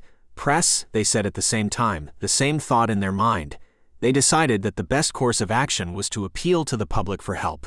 So they contacted the local media and released a photograph of Lee Pittman. They stopped short of naming her or even revealing that she was a suspect, just asking if anyone had any information about this woman. None of the details of the case were revealed either, only that they were after information relating to a case they were working on, and that if anyone had any information to contact, they didn't want to contaminate any forensic evidence that may have been present in any of the fabrics inside. So a thorough visual examination was carried out, although nothing had caught their eye. The same process was repeated with the back doors and with the same result, nothing to cause any concerns. They finally walked around to the rear of the car and Sam opened the trunk. It was clean and empty. Sam reached in and carefully lifted the carpet, exposing the well underneath which housed the spare wheel. Hank looked on, waiting for his partner's response. The look on his face, however, told him everything he needed to know. Hank tilted his head back, looking up to the sky, waiting to hear the magic words. We got her, Sam said, withdrawing a single vial of what looked like a muscle relaxant. There's a whole case of these in here, and guess what? There is 6 of them missing. Hank punched the air, his feet almost leaving the ground. Then Sam continued. There's also a handful of syringes, a few needles, and an open box of medical-grade nitrile gloves. There were way too many questions that needed answering, and each one blew the case even further open. But up until recently, they had nothing to go on at all. At least now evidence was starting to trickle in, and that alone had given everyone's spirits a much-needed lift. The captain emerged from his office shaking his head, and headed straight towards Sam and Hank's desk. Just heard back from Pittman's legal aid team, he told them. They're pushing for reduced terms. Both Sam and Hank looked astonished by this. Why? Sam asked, glancing at Hank out of the corner of his eye that looked back at him in the same manner. They've dug up evidence from her attack down by the river and are using that as motive for diminished responsibility. They've also got some neurologist on board who claims to have proof that the brain injury she suffered has impacted her ability to control her anger. Neither Sam nor Hank flinched an inch, both remaining in the same position with the same look of astonishment on their faces. "This isn't good," Hank finally mumbled. Not quite the casebreaker they were still looking for, but this would have at least placed her at the scene of the crime. Or at least her shoes were. Was it possible that someone else had worn them? And if so, why? Was she being framed, or was she aware of what was happening and covering for someone, maybe even helping them? Now, with all of that being processed through Barry's mind, the question that comes to play is, could Lee have killed the doctor at the hospital? With the scenes being similar, was it really possible that she was working with someone else? Could she be covering for them there too? After all, no one had actually witnessed the incident itself, only that she had been seen kneeling over the body on the floor, the exact position she would have needed to be in if she were checking for a pulse. However unlikely it would seem, it was possible that she had arrived during the attack and had tended to the victim while the real killer had fled. On top of all of that, with the exception of the notepad, the search of Lee's home had come up dry, so there were no links to any other scenes or victims, and there was still the matter of the missing sedative. Thank you for watching, guys. If you enjoyed this telling story video, please do not forget to give us a like, comment, share, and subscribe.